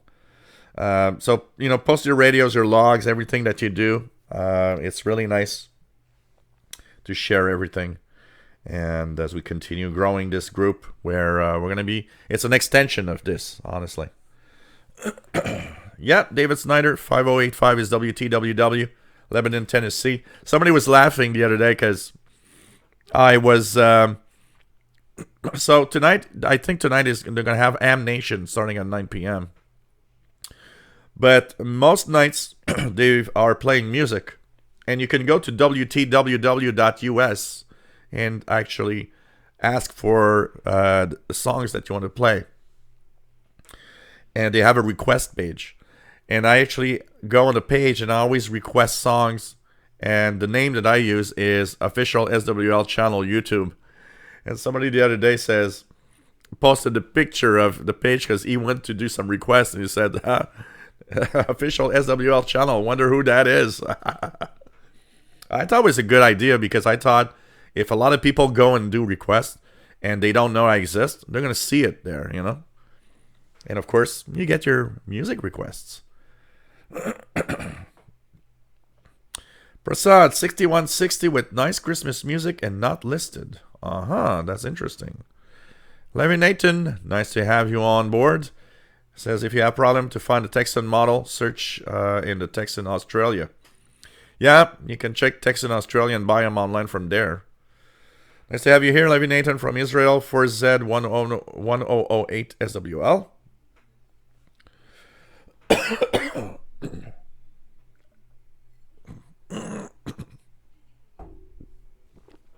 I will try quite a few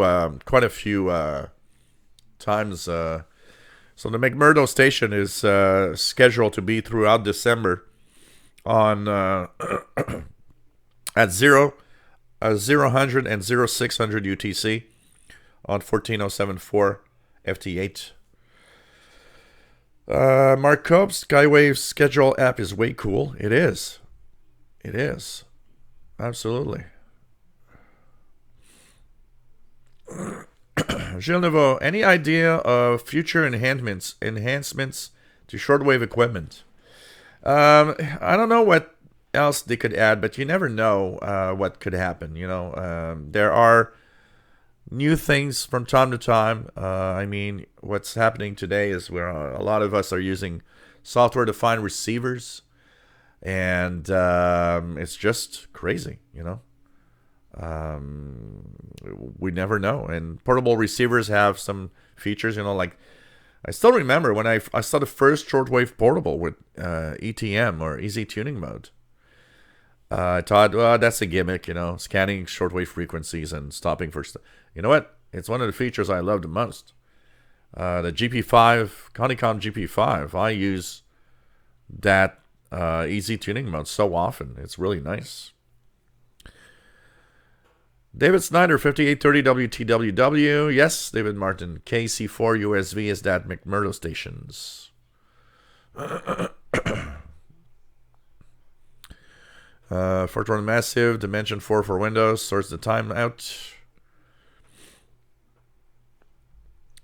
Take care, David Snyder. Nice to have you as usual. Take care, my friend. Matt, 20 meter dead here, but calling CQ. Yeah, I'm not seeing you. I'm going to move, Matt, I'm going to move to 40 meters, sorry. I'm going to move to 40 meters, 7074. And try calling CQ on that 40 meter frequency. Here we go. I'm on 40 meters now. So anybody that is a ham radio operator and is capable of FT8 mode, why not do a little CQ on 40 meters, 7074. And we'll try to see if we get your station. I'm getting a lot of ham stations from the U.S. right now. There's just a big bunch that appeared.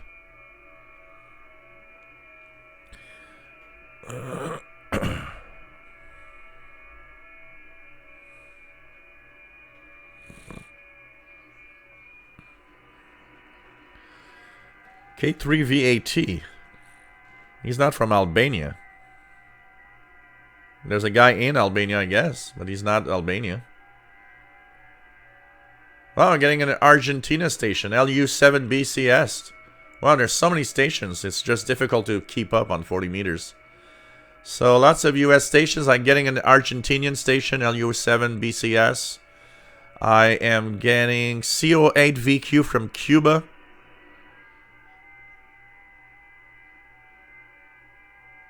PV8AJ, I guess that must be Brazil.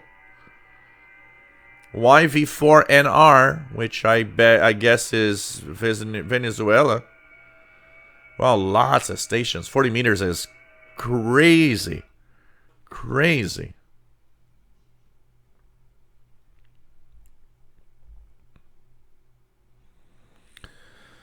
Keegan says, this morning was listening online to NPR member station, High Plains Public Radio. Someone said the name in French and English from Montreal. Oh, interesting. Okay.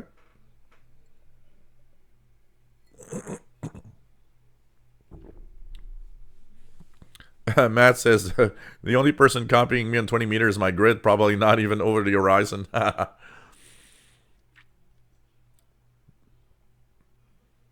There's a VE2 station, VE2ESU, which is Quebec station. Man, there's a lot of stuff on 40 meter FT8. It's crazy. Ryan Piazzanin. Yeah, China Radio still off the air from the Albania transmitter site. The Seric transmitter site in Albania. It's probably been affected by that earthquake that was in Albania. So I don't know.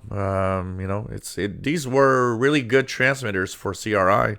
So it's missing in most of its frequencies. The only frequency to North America that's making it well right now are the ones from Cuba. Keegan reminded me of the station IDs I hear in English and French on CKUT on the International Radio Report.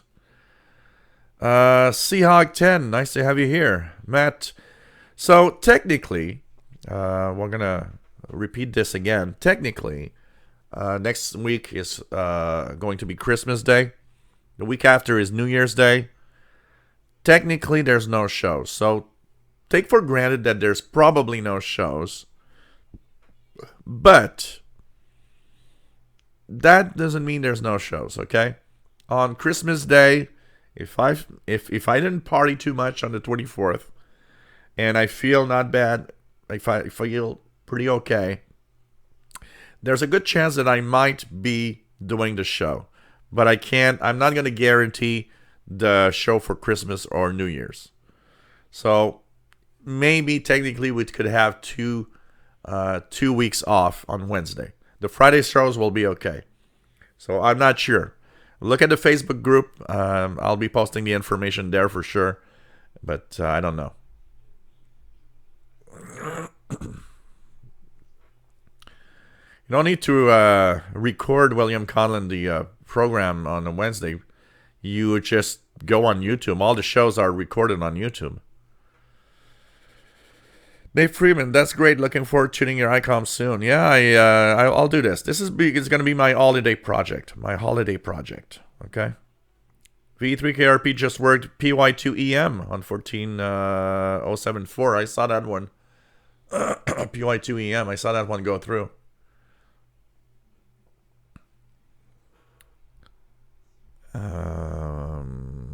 What else do we have?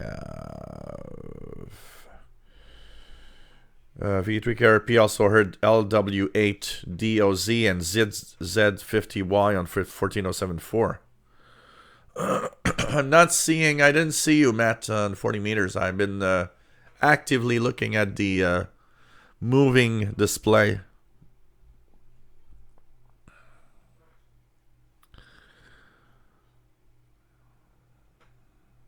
David Mitchell, I say, have you here? Hard to get a lot of solid signals here in western Colorado.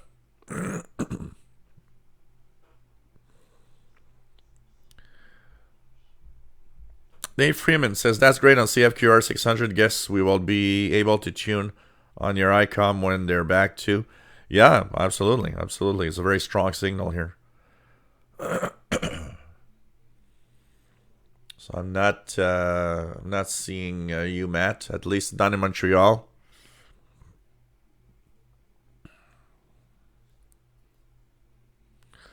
Matt says, someone tried to work me but failed, going back to calling CQ. So if I see you, man, I'm going to tell you. If I see you, I will tell you. David Mitchell's got his Grundig 4000A up and running. Need to replace the wire antenna. Shelly says, my son said my XH Data D808 won't be here until a few days after Christmas. I will post on Facebook when I have it. Cool. They've taught, because it's a normal receiver, Global Tuners, it's one person at a time. So that means that if I put it online, you guys are going to have to stay in line and use it one by one. Because it's only one person at the same time can actually use it.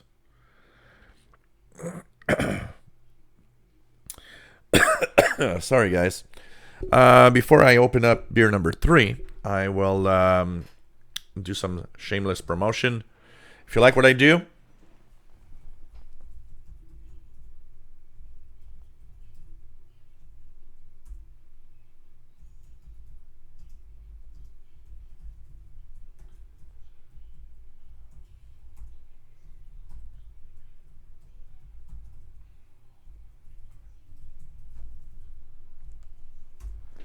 so there you go, guys. PayPal.me/shortwave, or simply go to Yahoo email that I posted, and you can send a donation. You also have to become a patron at patreon.com and join. I think we're 13 or 14 patrons right now, where you set up a little something where you can. It's automatic every month. Patreon.com/radio and computers. Donations help tremendously. Remember, I'm here all the time. I'm here, doing these live shows twice a week. And if you do enjoy what you see, if you do enjoy being with a great gang of people, and find that this is useful, it's fun, why not think about a little something? It costs me more. I got a more expensive internet connection because of live shows. I've got things to keep up, the lighting systems. I got, 1, 2, 3, 4, 5 lights to make sure that I look beautiful. I hope. I bought a new computer because that was one of the things that was needed, a new computer, because, the other one was getting old and was getting, kind of maxed out. Well, there's a lot of stuff that comes into play here. And I like it. There was somebody the other day that said pretty much, this is the great place to be for radio hobbyists. And he, like many others, actually, he said, "Here's a nice donation." And here is, for a year, I consider this like a subscription to, a magazine or something. So anyways, thanks everybody that I've donated. And, it's always nice to get a little something. And if you've never donated, why not think about it? And if you can't, don't worry. It's all right. Hey, good luck, Bullfrog89. I'm sure you're going to have great grades. I can tell you that. David Mitchell. Yes, I'm totally the same guy from the Learned Windows 10 and Computers channel. Absolutely. I am the same exact guy.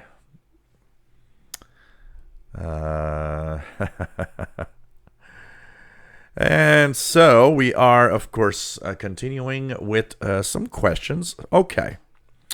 One of the questions that was asked is, I see receivers and also watched a few of the videos. He was telling me that I mentioned sometimes that a receiver can be with a digital display, and as he noted down, digital display, and he says with frequency counter, and he says sometimes you refer to a receiver with digital display and PLL.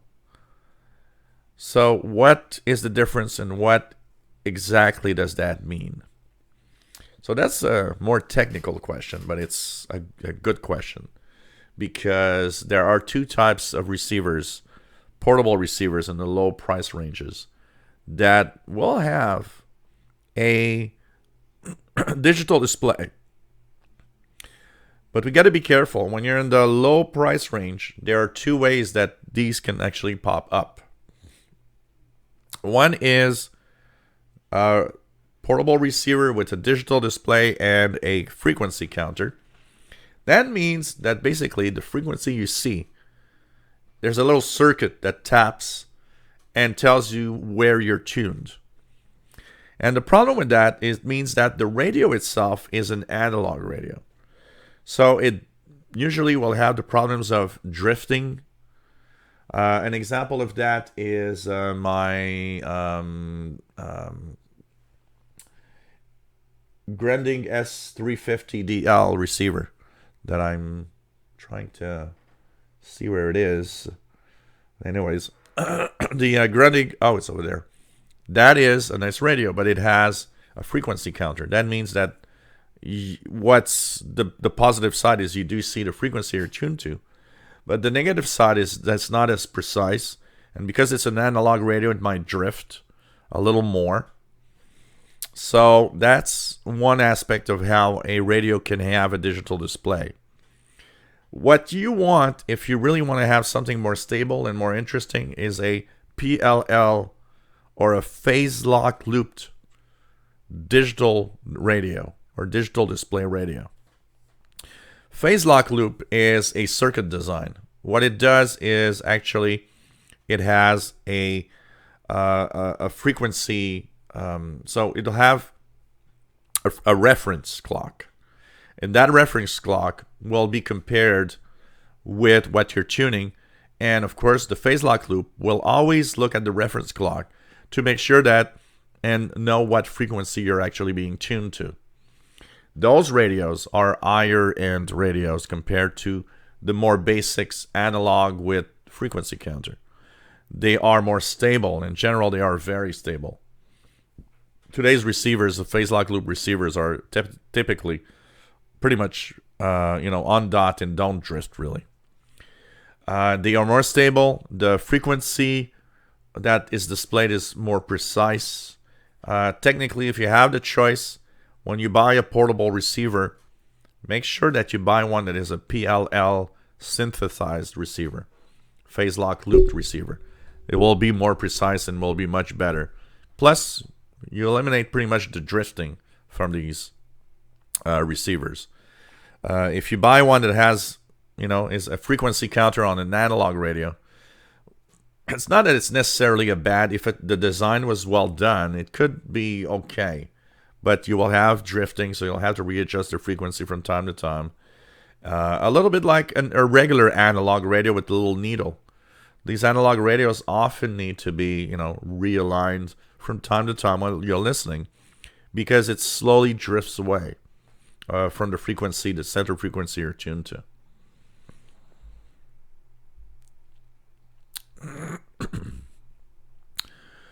Ryan just opened a bottle of Heineken.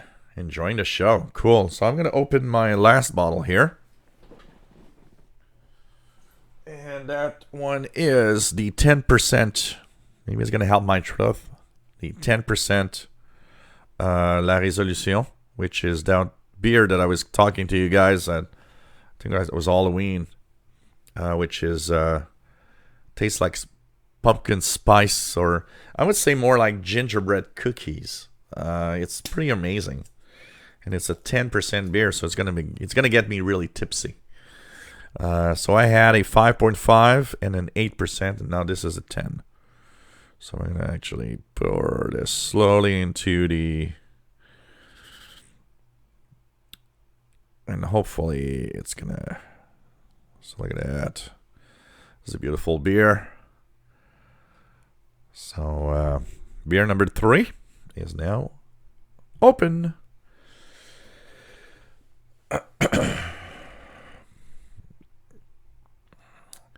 Yarabamba, nice to have you on board. Says, I liked your post about overpriced shortwave receivers online. I found on eBay a Sony CRF V21 for $12,000, a Panasonic RF 8000 for $10,700. I was looking at some eBay stuff, and I saw a guy that had the Ethon S350 that I purchased. So brand new, the Ethon 350 was $149, and that was the no deal price of Radio Shack, I remember. And when I purchased it, it was $79 on sale. And the other day, I was looking on eBay. There's a guy that was selling an Ethon S350DL receiver.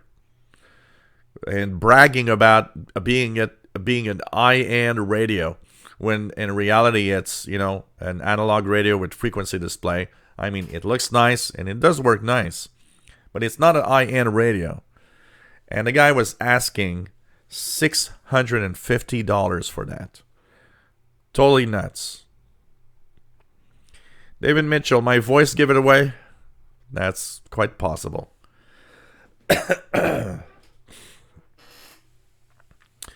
Rob says, I like these questions and you're doing over them one by one. Cool, Rob. Dana F. Anyone seen Texan 990? Or was I dreaming? No, you're not dreaming. And they should be available early 2020, but it seems the availability will be tough. CR10. I have an Icon, my CR8500. Did you find it noisy on HF? It is a little noisier than say my RSP1A SDR. Absolutely.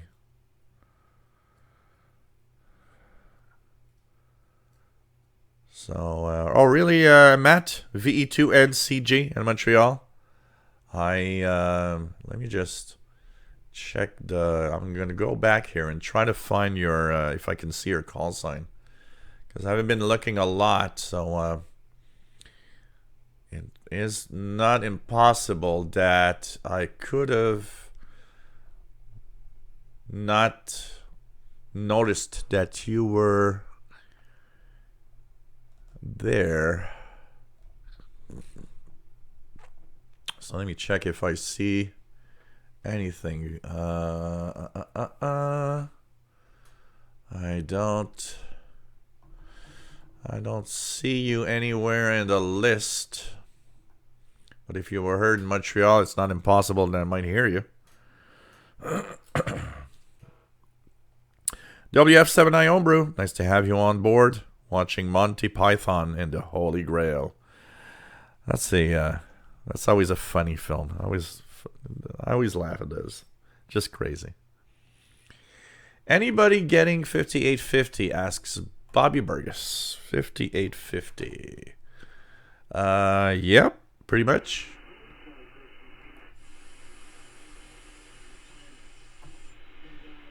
I'm hearing it. It's not super strong, but it's there. Around S9 here, 5850 WRMI.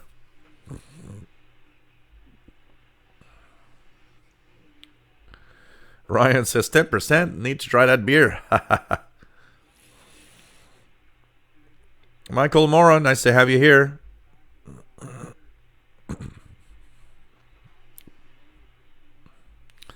Indy Packrat, nice to have you on board. Yeah, pretty much. Most of the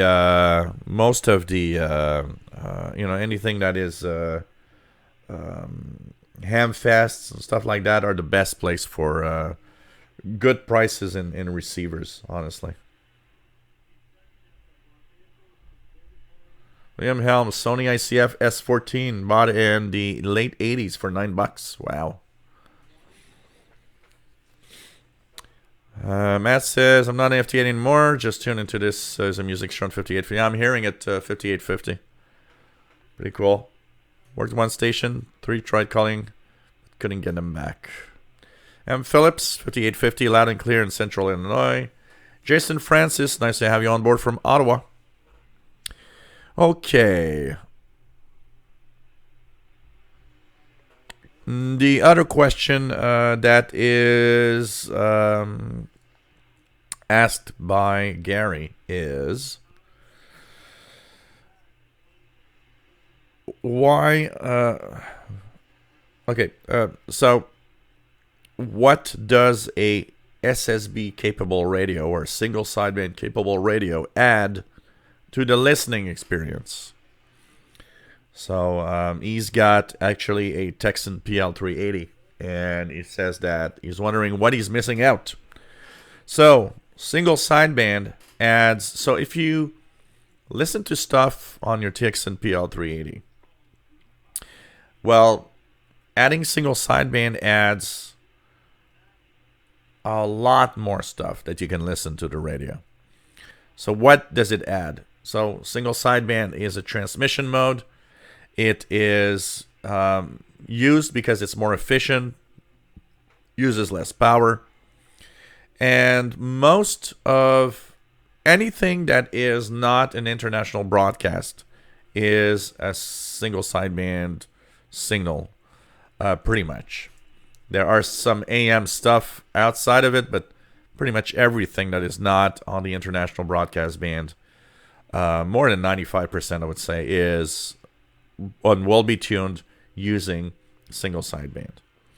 That includes amateur radio. You can go to the amateur radio bands and listen to amateur radio operators. We've been talking about FT8 decoding, digital mode decoding of amateur bands. That's pretty much all done in single sideband. The other thing about it is utility stations. Listening to, we talk about EAMs, the U.S. Army's emergency action messages. We talk about Volmet stations that give the weather and all of that. These are all in single sideband, pretty much. So you are missing out on a big world of other types of signals that you could be tuning in.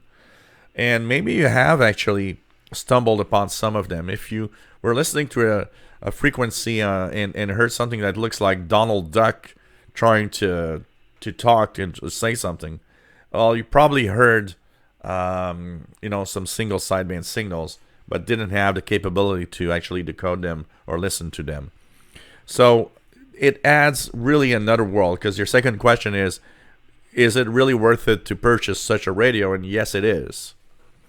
Yes, it is, because if you do listen a lot, you're adding so much more to the capabilities of what you will be able to listen on the bands. So cheers, this is La Résolution, 10%.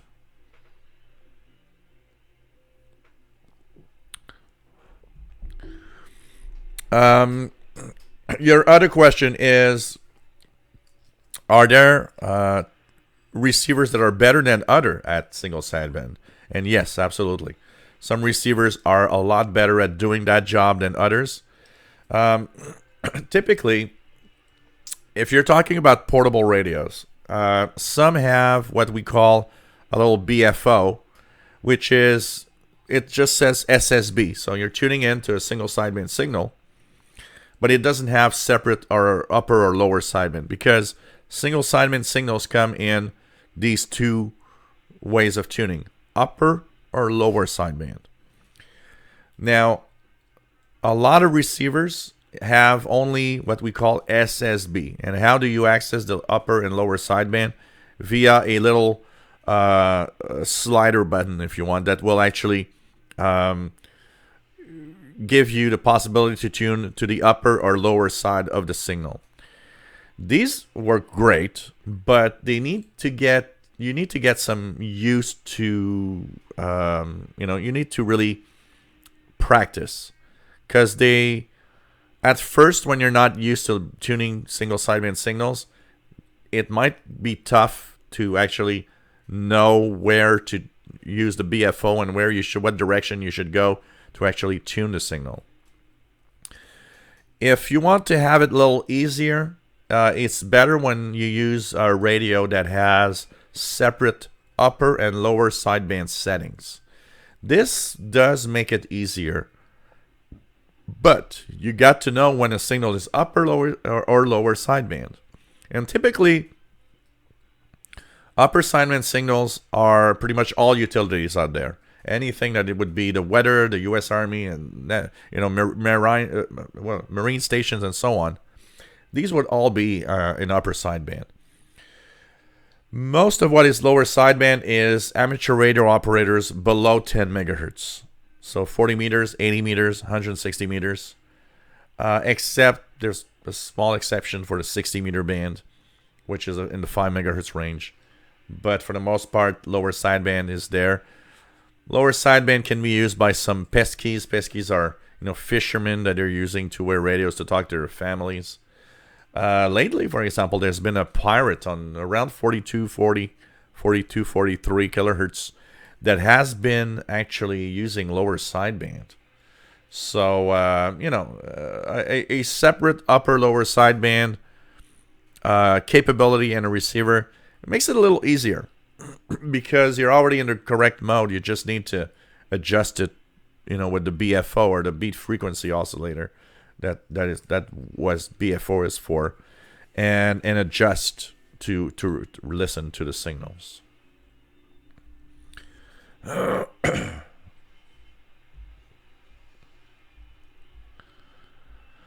Let's go down and see what else. 5850 M. Phillips is WRMI in Okeechobee, Florida. Indy Packrat, I caught Radio Romania International the other night on a WebSDR. I'm new to Shortwave, and I know it was on my tablet, but I had a blast. Cool. Maybe it's going to give you the idea of purchasing a real radio. But, still listening to an SDR and knowing that, an SDR is an online radio. It's kind of cool, though. David Martin, feeling ripped off by my pint of Häagen-Dazs Irish Cream ice cream, 0.5% alcohol. Rufus Newt, 5850 S7 in Laurentian Valley, Ontario, on his FRG 7700 and MLA 30 indoor. Indoor, not for long. We were talking yesterday at the CIDX barbecue about that because Sheldon purchased an MLA 30. And I mean, Sheldon had almost given up on his shortwave listening and medium wave listening. And he just couldn't believe how that MLA 30 is amazing and brought him back to the radio listening hobby.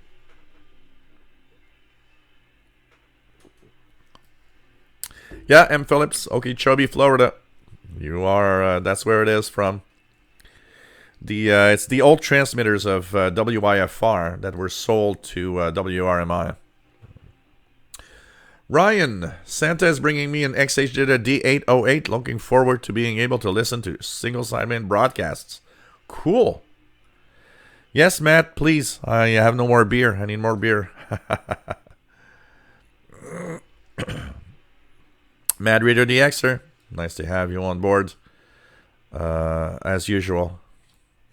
2 in the morning in the UK, yeah. Dave Todd, I always tune the icon in upper sideband, even in the broadcast bands. You will pick up a carrier and that might miss an AM and easier to get exactly on frequency, and then switch to AM. And by the way, that's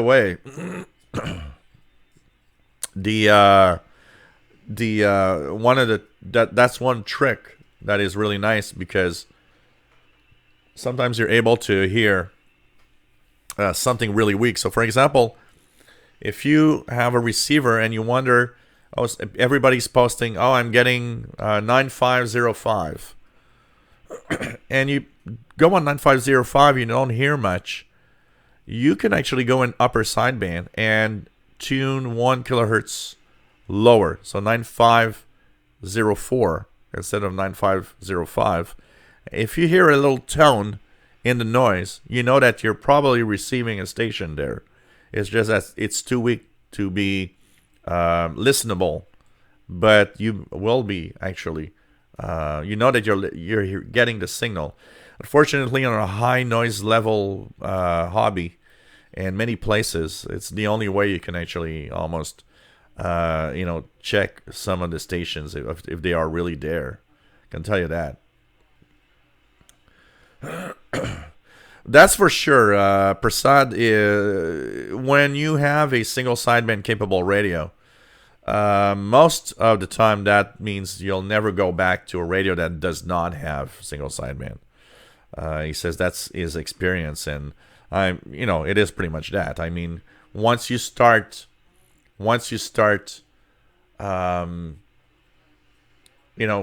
with a radio that's capable of that, you never want to go back, because it adds such a bigger, so much more to listen to, honestly.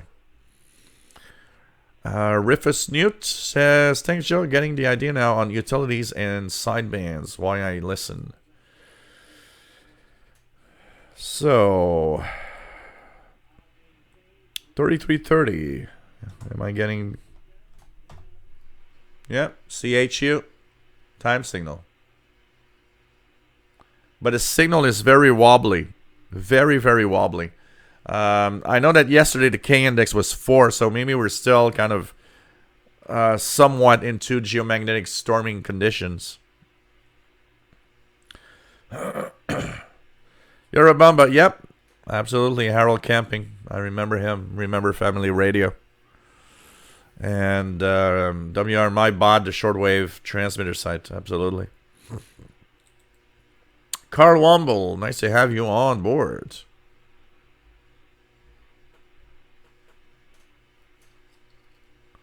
Rufus Newt, wow, that is a trick I never knew. We'll be tuning differently from now on SSB. Another trick. Yeah, it's the time signal, Fort Road Massive. It's CHU Canada time signal in near Ottawa, Ontario, Canada. Another trick with single sideband is knowing what frequency a station is on. So most international broadcasters are really very precise on their frequencies. But you might see sometimes that, people will report, that radio, I think it was the Voice of Turkey the other day, a couple of months ago. I saw a post, people saying, hey, Voice of Turkey on 98.30 was on 98.29.8. And you might be thinking, how can you know the frequency that they are on? So what you do is you actually switch to single sideband. And so say it's Voice of Turkey, when you give it as an example. Normally it's 98.30 and summertime. So you're supposed to be listening to it on 98.30. And when you're in AM mode, if they're off by 1 or 200 kilohertz, 1 or 2 kilohertz, sorry, you don't really notice much. Most of the time, you'll, if they're off by, often they're off by 100 hertz or 200 hertz. I was saying kilohertz, but it's hertz. What happens is that in AM mode, you don't really notice they're off frequency.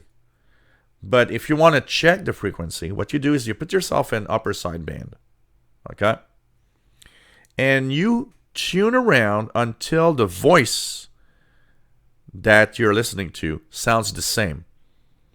So if you're on 98.30, you put yourself in upper sideband and suddenly it doesn't sound right. Well, maybe they're not on 98.30. Tune around a little bit and see, especially if you have a very precise frequency display. So like on my ICOM, for example, I'll tune around and see that, it's on 98.29.8 that I hear the voice that matches the voice when I'm on AM mode. And now you know that that's the frequency. One thing to be careful about this is that make sure your radio is not the one that's the problem. So one of the tricks that you can use with a tabletop radio or even with a portable, certain portables, if you want to know how off your radio is, you can use frequencies that are known to be perfect. WWV time signal, for example. These are extremely precise in their frequencies. You can actually go on 15 megahertz or 10 megahertz or 5 megahertz. Switch to upper-lower sideband. If switching upper and lower doesn't give you any difference in the tone, that means your radio is smack on frequency. An example of that is my Kenwood R5000. When I used to have the Kenwood R5000, over time, it slightly drifts off and the precision of its frequency. Not by a lot, but after a year and a half, you might notice you're a little bit off. And what I would do is open up the radio case, and I would actually use a plastic screwdriver because I knew which of the little potentiometers that I could actually tune. And I would go on 15 megahertz and tune it until it sounds natural. And then the radio was okay for a while. So you can use that. But most of that is done with tabletops or receivers that are more higher end, or an SDR. You can do it, for example, with RSP1A or an SDR. Most SDRs are precise enough that once they are in good calibration, you can actually know when a station is off frequency a little bit. And one of the things about that also is knowing if your radio is off frequency.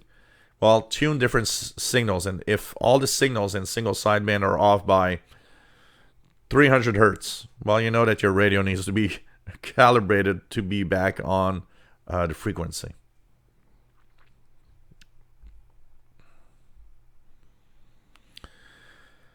What else do we have? Let's go down. Any other strong signals in the USA right now? Let me check that out here. So it's 0220 UT. 6,000 kilohertz usually has Radio Havana Cuba, which is pretty strong. Radio Havana Cuba. Radio Havana Cuba 6,000 is there. There's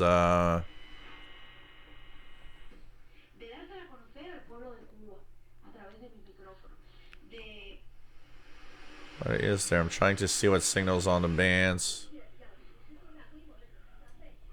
It's funny because 6180 is a mix of Radio Nacional Amazonas and China Radio International all mixed together. There's a show called Am Nation on 5085 WTWW. I'm going to try it here on the old Gredig. I'm going to try it here. So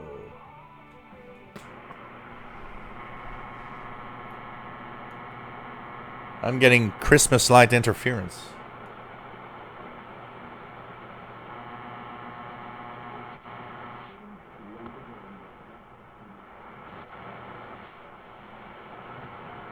I'm not getting it. Trying to see what I can get here. So strong station on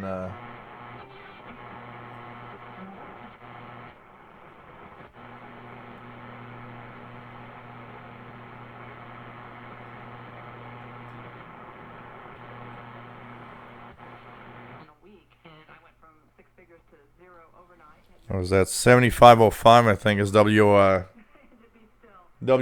7505 coming in.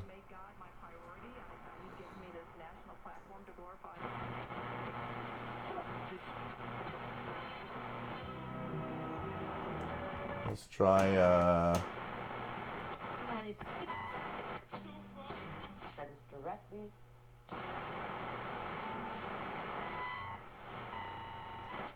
La CIDH es un órgano principal y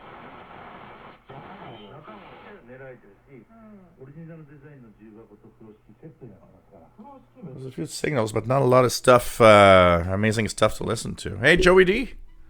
Nice to have you on board. Snowing in New Jersey. Brister was mumbling today about retiring and closing it all down.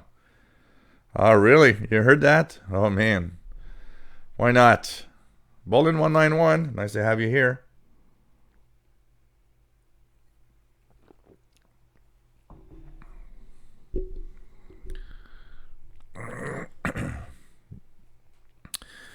Well, you got to look at frequency lists, Bolin 191. So, number of stations, Preom website. I'm just going to post the website here. And by the way, one of the questions is why course, Gary has one of those questions. Why do number stations still use shortwave rather than send coded messages through the internet? Wouldn't that be more efficient? And this is actually a good question because it's something that when you think about it, yeah, why are they still using shortwave? So number stations with the list, preom.org, great website. And if you want to hear maritime or decode maritime weather charts, Noah. Okay, weather facts, frequency. There's a really, really good PDF that is from the National Weather Service in the United States. It's the Worldwide Marine Radio Facsimile or Radio Fax Broadcast Schedules. This will tell you all times and frequencies to listen to these broadcasts that you can decode using FLDG or also multi-PSK decoder in weather fax mode. And this is where you'll have the weather broadcast that you can decode. It's a great PDF, updated regularly, by the way.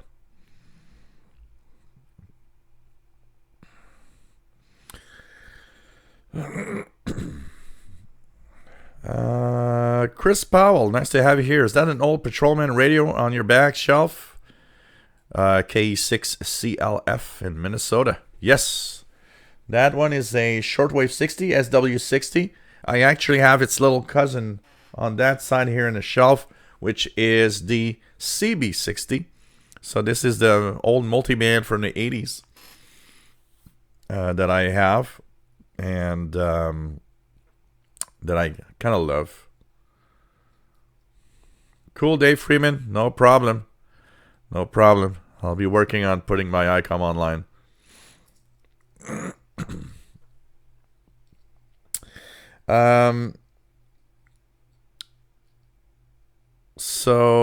Okay. So that is, I want to talk about something that I just kind of forgot for some reason. So there's a lot of stuff there that you can check it out. What else? I just want to see if everything's all right here. Okay. Gilles Nouveau, please tell us about the shortwave role in civil defense. Okay. Oh, yeah. And we're going to talk about number stations. Let's start with the number stations. I'm going to answer your question also. So, first of all, number stations, why are they using shortwave? Well, you know what? Shortwave is... the internet can be tracked in some way. And even though there are so many things you can do to, hide yourself on the internet in some way, making it more difficult, you could still be in some form, in some way, being tracked somehow. Now, say that you're a spy and you're in foreign territory. So you're a spy, we'll give an example, the HM01 from Cuba, the Cuban lady. You're in the United States or you're in Canada. Yeah, you could have your coded messages sent through, the internet. Yeah, but still, somebody somewhere could see from where it comes from and where it goes. And, that would be part of, well, okay, then we know where you are, maybe. But now imagine, same thing, but you're on shortwave. You got a little portable radio in your bag, and you're in the middle of nowhere, and you hear your secret messages. Now you become much more anonymous than the internet gives you. There's just nobody knowing where you are listening to that coded broadcast to do whatever. I don't know. So that's why shortwave I think, is still important for number stations. It is more anonymous, and you can trace where it comes from, but you'll never trace where it was received. So if you're a Cuban spy, you could be somewhere in the middle of the, in the middle of a park, and you have that radio. What do you look like? You just look like a guy that listens to the radio. You don't look like anything special, but you're listening to those coded broadcasts. They're giving you instructions or something, It's more anonymous. Totally. Okay. There's a lot of things that people don't know about shortwave that is actually super important. So, for example, the U.S. Civil Defense uses quite a few frequencies on shortwave. And you might think, well, once again, we're in 2019. Why are we using shortwave? Why is that even still maintained for that type of important, something bad happens? Civil defense is there to try to protect and inform the population of whatever, what you need to do. And it's like those, those 50s or 60s black and white cartoons that, duck and cover style. Yeah, you'll save yourself from a nuclear bomb by just, duck and cover next to a wall, which was very, very innocent. But anyways, civil defense has a lot of frequencies on shortwave. Actually, when we started the Wednesday shows, we had a CW station, ACP 51, and that one was probably civil defense. 14902 on Fridays, about an hour before the live shows, I actually hear a civil defense net on 14902 upper sideband. They are there and they maintain that service because remember one thing: if a major disaster happens that is almost nationwide, whatever it is, well, the internet might be off. Shortwave is not. It's still there and it still works. Shortwave will be able to transmit and to send out whatever message you want to send. And that's why the civil defense in the United States, for example, still maintains quite a lot of frequencies that are active. Another civil defense frequency I was listening to one day, which is usually mostly coded digital modes, but what was the frequency? 5712, I think, is the frequency. Well, you know what? Stay there. Go to 5712. Put yourself in upper sideband. Most of the time, you'll hear digital bursts and all sorts of digital modes. But you will also notice one thing, is that you will be hearing voice communications, because from time to time they actually break through in voice and talk and give their call signs. So that's the that there's a lot of stuff happening there, and there's a lot of the civil defense in the United States is still maintained to make sure that if something bad happens, it's still active. A lot of people don't understand that shortwave is still extremely important in times where things could really go bad. And, we hope that it never does. But remember, the internet is an infrastructure that is easy to break. And it's even easier to break today because the internet today is more fragile than when it was planned. Back in the 60s, when they did the ARPANET stuff, it was planned that there were so many interconnections that if one part of the internet breaks, they reroute it towards another direction. Well, that ain't the case today. The in and out of what happens on the internet for worldwide in North America is 3 or 4 spots.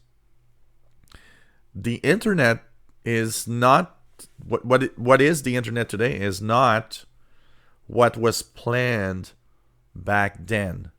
It's been simplified because it costs less money to do it. But that also means it's more fragile and easier to break. And we've seen a few examples when part of the internet or part of websites weren't accessible because of a simple glitch, because the rerouting was impossible. So, shortwave is still important. You got to remember that. Ryan, the voice of Turkey is jamming Cuba. Well, they're not jamming. But you know what the problem, Ryan, is that Cuba is the problem. Cuba does not register its frequencies with the HFCC, which is the High Frequency Coordination Committee. So, every scheduled seasons, the HFCC will get all the broadcasters giving them frequencies so that they can actually avoid a clash of two broadcasters at the same time on the same frequency. Cuba does not participate. So that means Voice of Turkey does participate. Voice of Turkey sends their 6,000 kilohertz frequency to the HFCC. HFCC says nobody else is there. Unfortunately, Cuba is there, and that's because Cuba is not sending that information. Little Tokyo says, hearing Brother Stare mumbling about closing it all down is a good thing.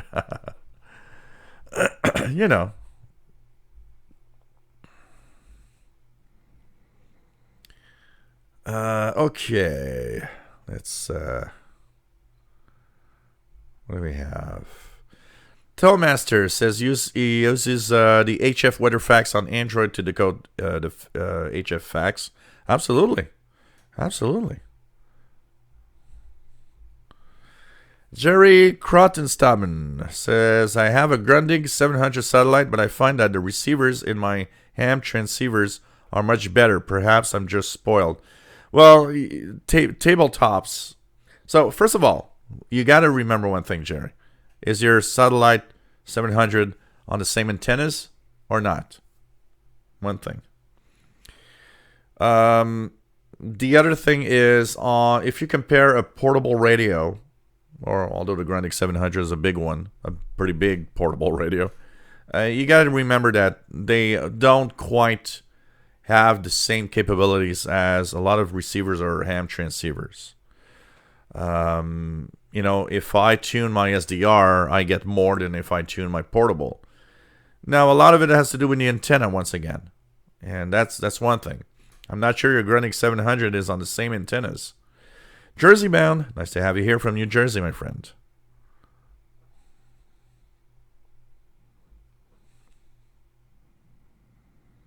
Take care, Fast Eddie. Chris Powell, nice to have you here in the process of recapping a realistic DX300. Good night, Kevin Wood.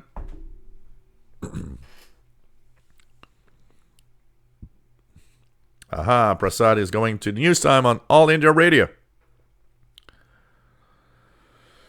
Steve in Australia, nice to have you here. And that also is another thing, another capability, is that governments have the ability to shut off the internet. Look at all the troubled countries around the world. Look at all the countries you make that around the world have problems, and they shut off text messaging on the phones. They shut off internet connections. Why? Because people use that to communicate. We would have a kind of an advance here. Even if I'm not a ham radar operator, I got walkie-talkies.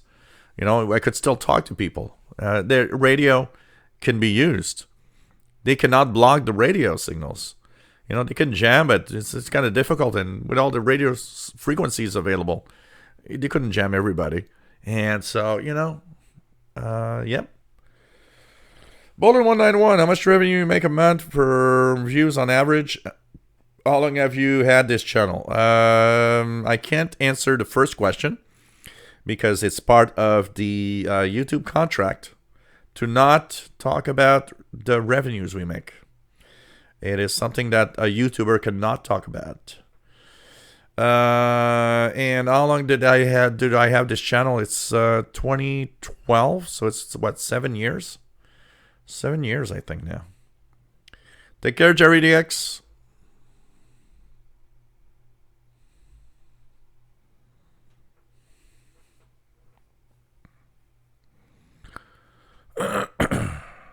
Terry Cook. Yep. FEMA shares secure all HF civil defense nets. There's a lot of stuff happening. Look at all the reactivation of the federal emergency stuff on HF when there's hurricanes. There's so many things. Shortwave is very, very important in there. Shelly, what was that Morse code thing that transmitted on Wednesday night that you showed us? Was that civil defense? Yeah, it's actually, Shelly, that Morse code, the first, if you guys remember, those that were here on the first night, there was a Morse code signal that was sending out CQ or VVV, meaning that, I'm here and listening. The call sign was Alpha Charlie Papa 51. Repeated that several times in different speeds. After doing a lot more research, what I understand is that is there every Wednesday. It's there every week on Wednesday on that frequency, and it stands by for anybody that would call and have traffic. And that's because that is one of those frequencies that is, in case of disaster, there are some civil defense stations that could be calling back on that frequency with traffic and things that they need to pass along as information. But it is, the more that I've read about it, the more I see it's a U.S. civil defense Morse code station that is just checking up and seeing if there's traffic.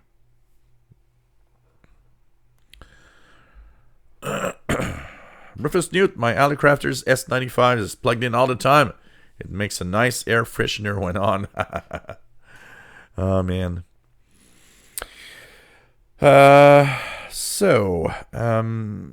What else is there in questions? So Gary has another question here that is, do shortwave radios have the same frequency coverage? No. Different shortwave receivers have different coverage. And the coverage, an official coverage, so what you want to look at if you buy a radio, sometimes you'll see something called general coverage. That's what you would like to have in general if you buy a radio. General coverage means it just is all the frequency range from, most of the time it's long wave, medium wave, short wave. It might not have long wave, but it might have medium wave and short wave without any gaps where you can't tune. Not all radios are general coverage. A lot of portable receivers have a specific frequency range. 2.3 to 21 megahertz is one of the very probably one of the most used frequency ranges for a lot of portables. Some have only international broadcast bands. Often, if you see SW1, 2, 3, 4, 5, 6, 7, they only have international broadcast bands because they are splitting all the international broadcast bands on these different, each has its own setting when you switch it. So you need to look at the frequency coverage and to see what it tunes. The range for shortwave radio listening is technically from 3 to 30 megahertz. But if you buy a radio, what you would like and most people want to have is something that goes way down the long wave spectrum, say 100 kilohertz, 150 kilohertz, all the way up to 30 megahertz with no gaps, no holes in it where you can't tune. That's important. So no, Not all radios are equal in the frequency coverage that they have. So it's very important. Yarabamba, shortwave radio is also used for ship-to-ship communications and ship-to-shore. Absolutely. Not as much as it used to before, but absolutely. No problem, RT Music Production. Hope we see you again. Hope we see you again. And Prasad is back. Tollmaster, nice to have you here. So, the other question that Gary has is a question concerning tuning or decoding of digital modes. What is required? I've seen a video that you're showing that you're decoding a weather map on your computer. How do you do this? So what you need in general is a couple of things. First of all, you need to know where to tune around, and I just shared, for example, the list of WeatherFax transmissions schedules. You need to have a single sideband enabled receiver. That's important because most of what we'll hear, not all, I mean, there are things like the shortwave radiogram, and there's some stuff that are sent out that are actually in AM mode and work without having single sideband. But in terms of utility stations like the weather maps that I actually decode, that's happening in single sideband. So single sideband capable receiver helps. Then what you have is you'll want, of course, an app on a device. It doesn't need to be a computer. There are apps for Android or for iOS, the iPhones, iPads, to decode these. So you can have one of those or a PC. And then you'll need software that could be FLDG on Windows, or FLDG is actually nice because it's on every platform. FLDG is on Linux, is on Mac, is on Windows, and it is great for decoding. There's multi-PSK in Windows only. There's different software that you use to decode these signals. Then it's a way to drive through the audio. If you have an outboard radio, okay, like a portable, like a tabletop, what's going to happen is maybe you want to have a little audio cable from the computer or the device to your radio. Or if it's quiet, you know what? I've decoded so many times just by staying quiet, just with the audio and the microphone of the computer. It works, actually. The phone, the tablet. But with a cable, it's even better because, you know, you can make noise and still decode everything. But it's all of that. If you're using an SDR, well, it's virtual audio within the computer, for example. Hey, 73, Terry Cook. See you Friday. So that means you can have something called stereo mix within your audio device on your PC. It could be a virtual audio cable that's installed within your PC, which is basically a software that actually routes the audio within your computer to the different software you're using, basically. The other question is, can you explain SDR to me? I don't get it. SDR. Okay. SDR is so it means software defined receiver or software defined radio. What's a software defined radio? It's a radio. And a lot of people are a little mixed up in here. I see a lot of people thinking that when I tune on the screen, I'm actually tuning something on the internet. No, I'm not. That is not the internet. That's just a software running. It's actually controlling a real radio. In my case, it's an SDR Play RSP1A. It's a real radio. That thing is receiving a signal off an antenna that's outside here. The MLA30 in my case. So it's a radio. There's no doubt about it. It is a radio. And a lot of people that, think, well, that's not a real radio. I'm sorry, it's a radio. Okay? It might not be in the form that pleases you. It might not be in the way that you like to see it. it is still a radio. What makes that radio different? That's why it's called a software-defined radio. It's a radio, but the thing is, it doesn't have knobs, it doesn't have buttons. How do you tune? Because most radios have buttons. You tune through the buttons, you turn that, knob to change frequency. But that thing is a little black box in my case. It doesn't have anything. How do you control it? How do you change the frequencies? Through software. That's why it's software defined. The software or the program in the computer is actually controlling the radio. So your buttons and your knob is computer screen and a mouse, and you click on what you want to do. You type on the keyboard your frequency you want to tune. That is how it's controlled. It's controlled by the computer. So that's SDR. Okay? That is simply a radio that needs a computer to be controlled because it doesn't have the knobs and the buttons that you have on a regular radio.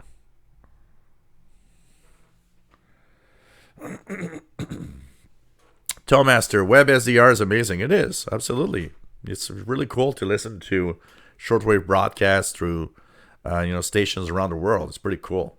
Fort Road Massive says, love SDR, getting really into it. It's amazing. It is amazing. Indie Packrat, what's the weirdest thing you have heard on shortwave? I've heard so many things over time.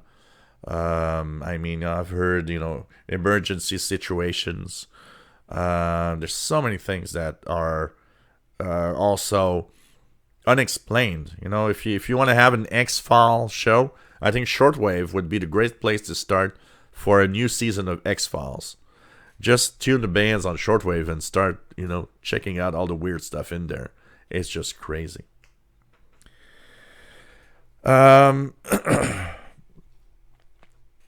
Last question that I have from Gary is a question about solar activity versus shortwave radio. So he says, one night I was listening to your broadcast and you were talking about how the sun is affecting shortwave. How can it affect shortwave? I thought that this is satellite driven. Am I wrong? So, here's the thing. Shortwave, and you know what? A lot of people that I actually have over time talked about shortwave and they knew what it was somewhat. They listened when they were young. Think that it's satellite driven. And it is not. Shortwave is actually, the signals are actually bounced off a layer of the atmosphere of the Earth that's called the ionosphere. It's roughly around 100 kilometers up. And what it does is that in the frequency range of 3 to 30 megahertz, it acts like a mirror. It actually reflects the signals back down. And so that's the way it works. And that layer is very, very dependent on the amount of energy and solar radiation. So that's why we always talk and often talk about solar activity, because it's the only way that we can, it influences so much on the amount of ionization of that ionosphere. It changes the frequencies we need to tune to. It changes where and how we listen to signals. So that's why the solar activity is important. So no, shortwave is not satellite driven. And the last comment that he has is, thank you so much for what you do. And I want to thank you in advance for answering my questions. Well, Gary, in Texas, I'm very happy to have answered your questions tonight. Anybody has questions, it's always a pleasure. If you're not on the chat, you know what? You can send the questions through officialshortwaveradio@gmail.com. And you know what? I'll be happy to do a questions and answers session like we just had. Great questions, actually, tonight. I mean, there's so much. And even people that tune, even people that use shortwave might have learned something. Rodrigo Betim, nice to have you here, Rodrigo from Sao Paulo, Brazil. Of the Dawn, one night this guy was on lower sideband talking. He was in the LA riots and that he had killed 60 people. He used a more colorful language, but that was so weird, strange, and scary for me if it was true. You know, there's a lot of stuff happening there. There's a lot of weird stuff that you can... Fourth one, massive. Yes, learning loads. CR10 says the MLA 30 next to high-end loop. MLA is excellent. The MLA 30 is amazing, honestly. Automated comment. When do I do the prank calls? Give me your number. I'm going to call you. So, hey, we've been on for 2 hours and 56 minutes, almost 3 hours. I'll just send once again. A little self-promotion. If you liked what I did tonight, if you like what I do, remember, paypal.me/shortwave or the Yahoo email that you see here, which is this one. You also have patreon.com/radio and computers if you want to join in. And hope that you enjoyed tonight's show. Frank C., I'm looking to purchase an ICOM 8500. I was looking at them on eBay and not sure what to pay for them. Some of them get very pricey. Can you give me an idea of what they're worth? And what was the retail price when new? So to give you an idea, mine I purchased brand new at Radio World in Canada, in Toronto, Ontario, Canada, for $1,750 Canadian. That comes out to about $1,500 US bucks. So that's brand new. They have been out of production for a little while. And what you need to know is there's a little something that is, you got to be careful. Very careful. The 8500 has several versions. And if you buy one that is one of the first versions, it has long-term problems that they fixed over time by changing some of the circuit boards. So you got to know when it was produced and when it was sold. Mine is a 2009 version. It says on the back panel. Apparently the 2009 version is the one that has all the things that were wrong actually fixed. So you got to be careful. How much would I pay for a used one? Wow, that's a good question. How much would I pay for a used one? Maybe I'd go up to $300, $400. Honestly, I don't think I would go higher than that. And the reason is it's a nice radio. It really is an amazing performer.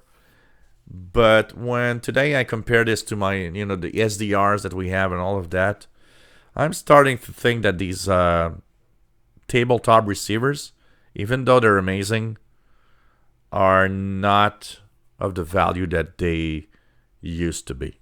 Because today we have less expensive receivers that perform as well. Honestly.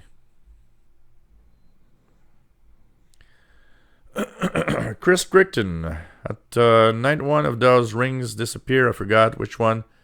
That's why you start picking up faraway stations. I knew that, and when you're talking about it's the layers, because there's the D layer, E layer, F2 layer of the ionosphere. And so depending on the time of day, absolutely, that changes. Well, the ICOM ICR 8500 is a nice radio, and it is totally worth it in some aspects of it. For VHF, UHF, it's really amazing. On shortwave, it's good. It's not as good as my Kenwood R5000 was, but it's still really good. If you get a decent price, it is still a very nice radio to own, honestly. Chris Powell, what do you use for your primary receiving antenna? The MLA 30 loop antenna, which is a Chinese loop that is totally amazing. And I actually have a more expensive one, which is the W6LVP loop, made in California.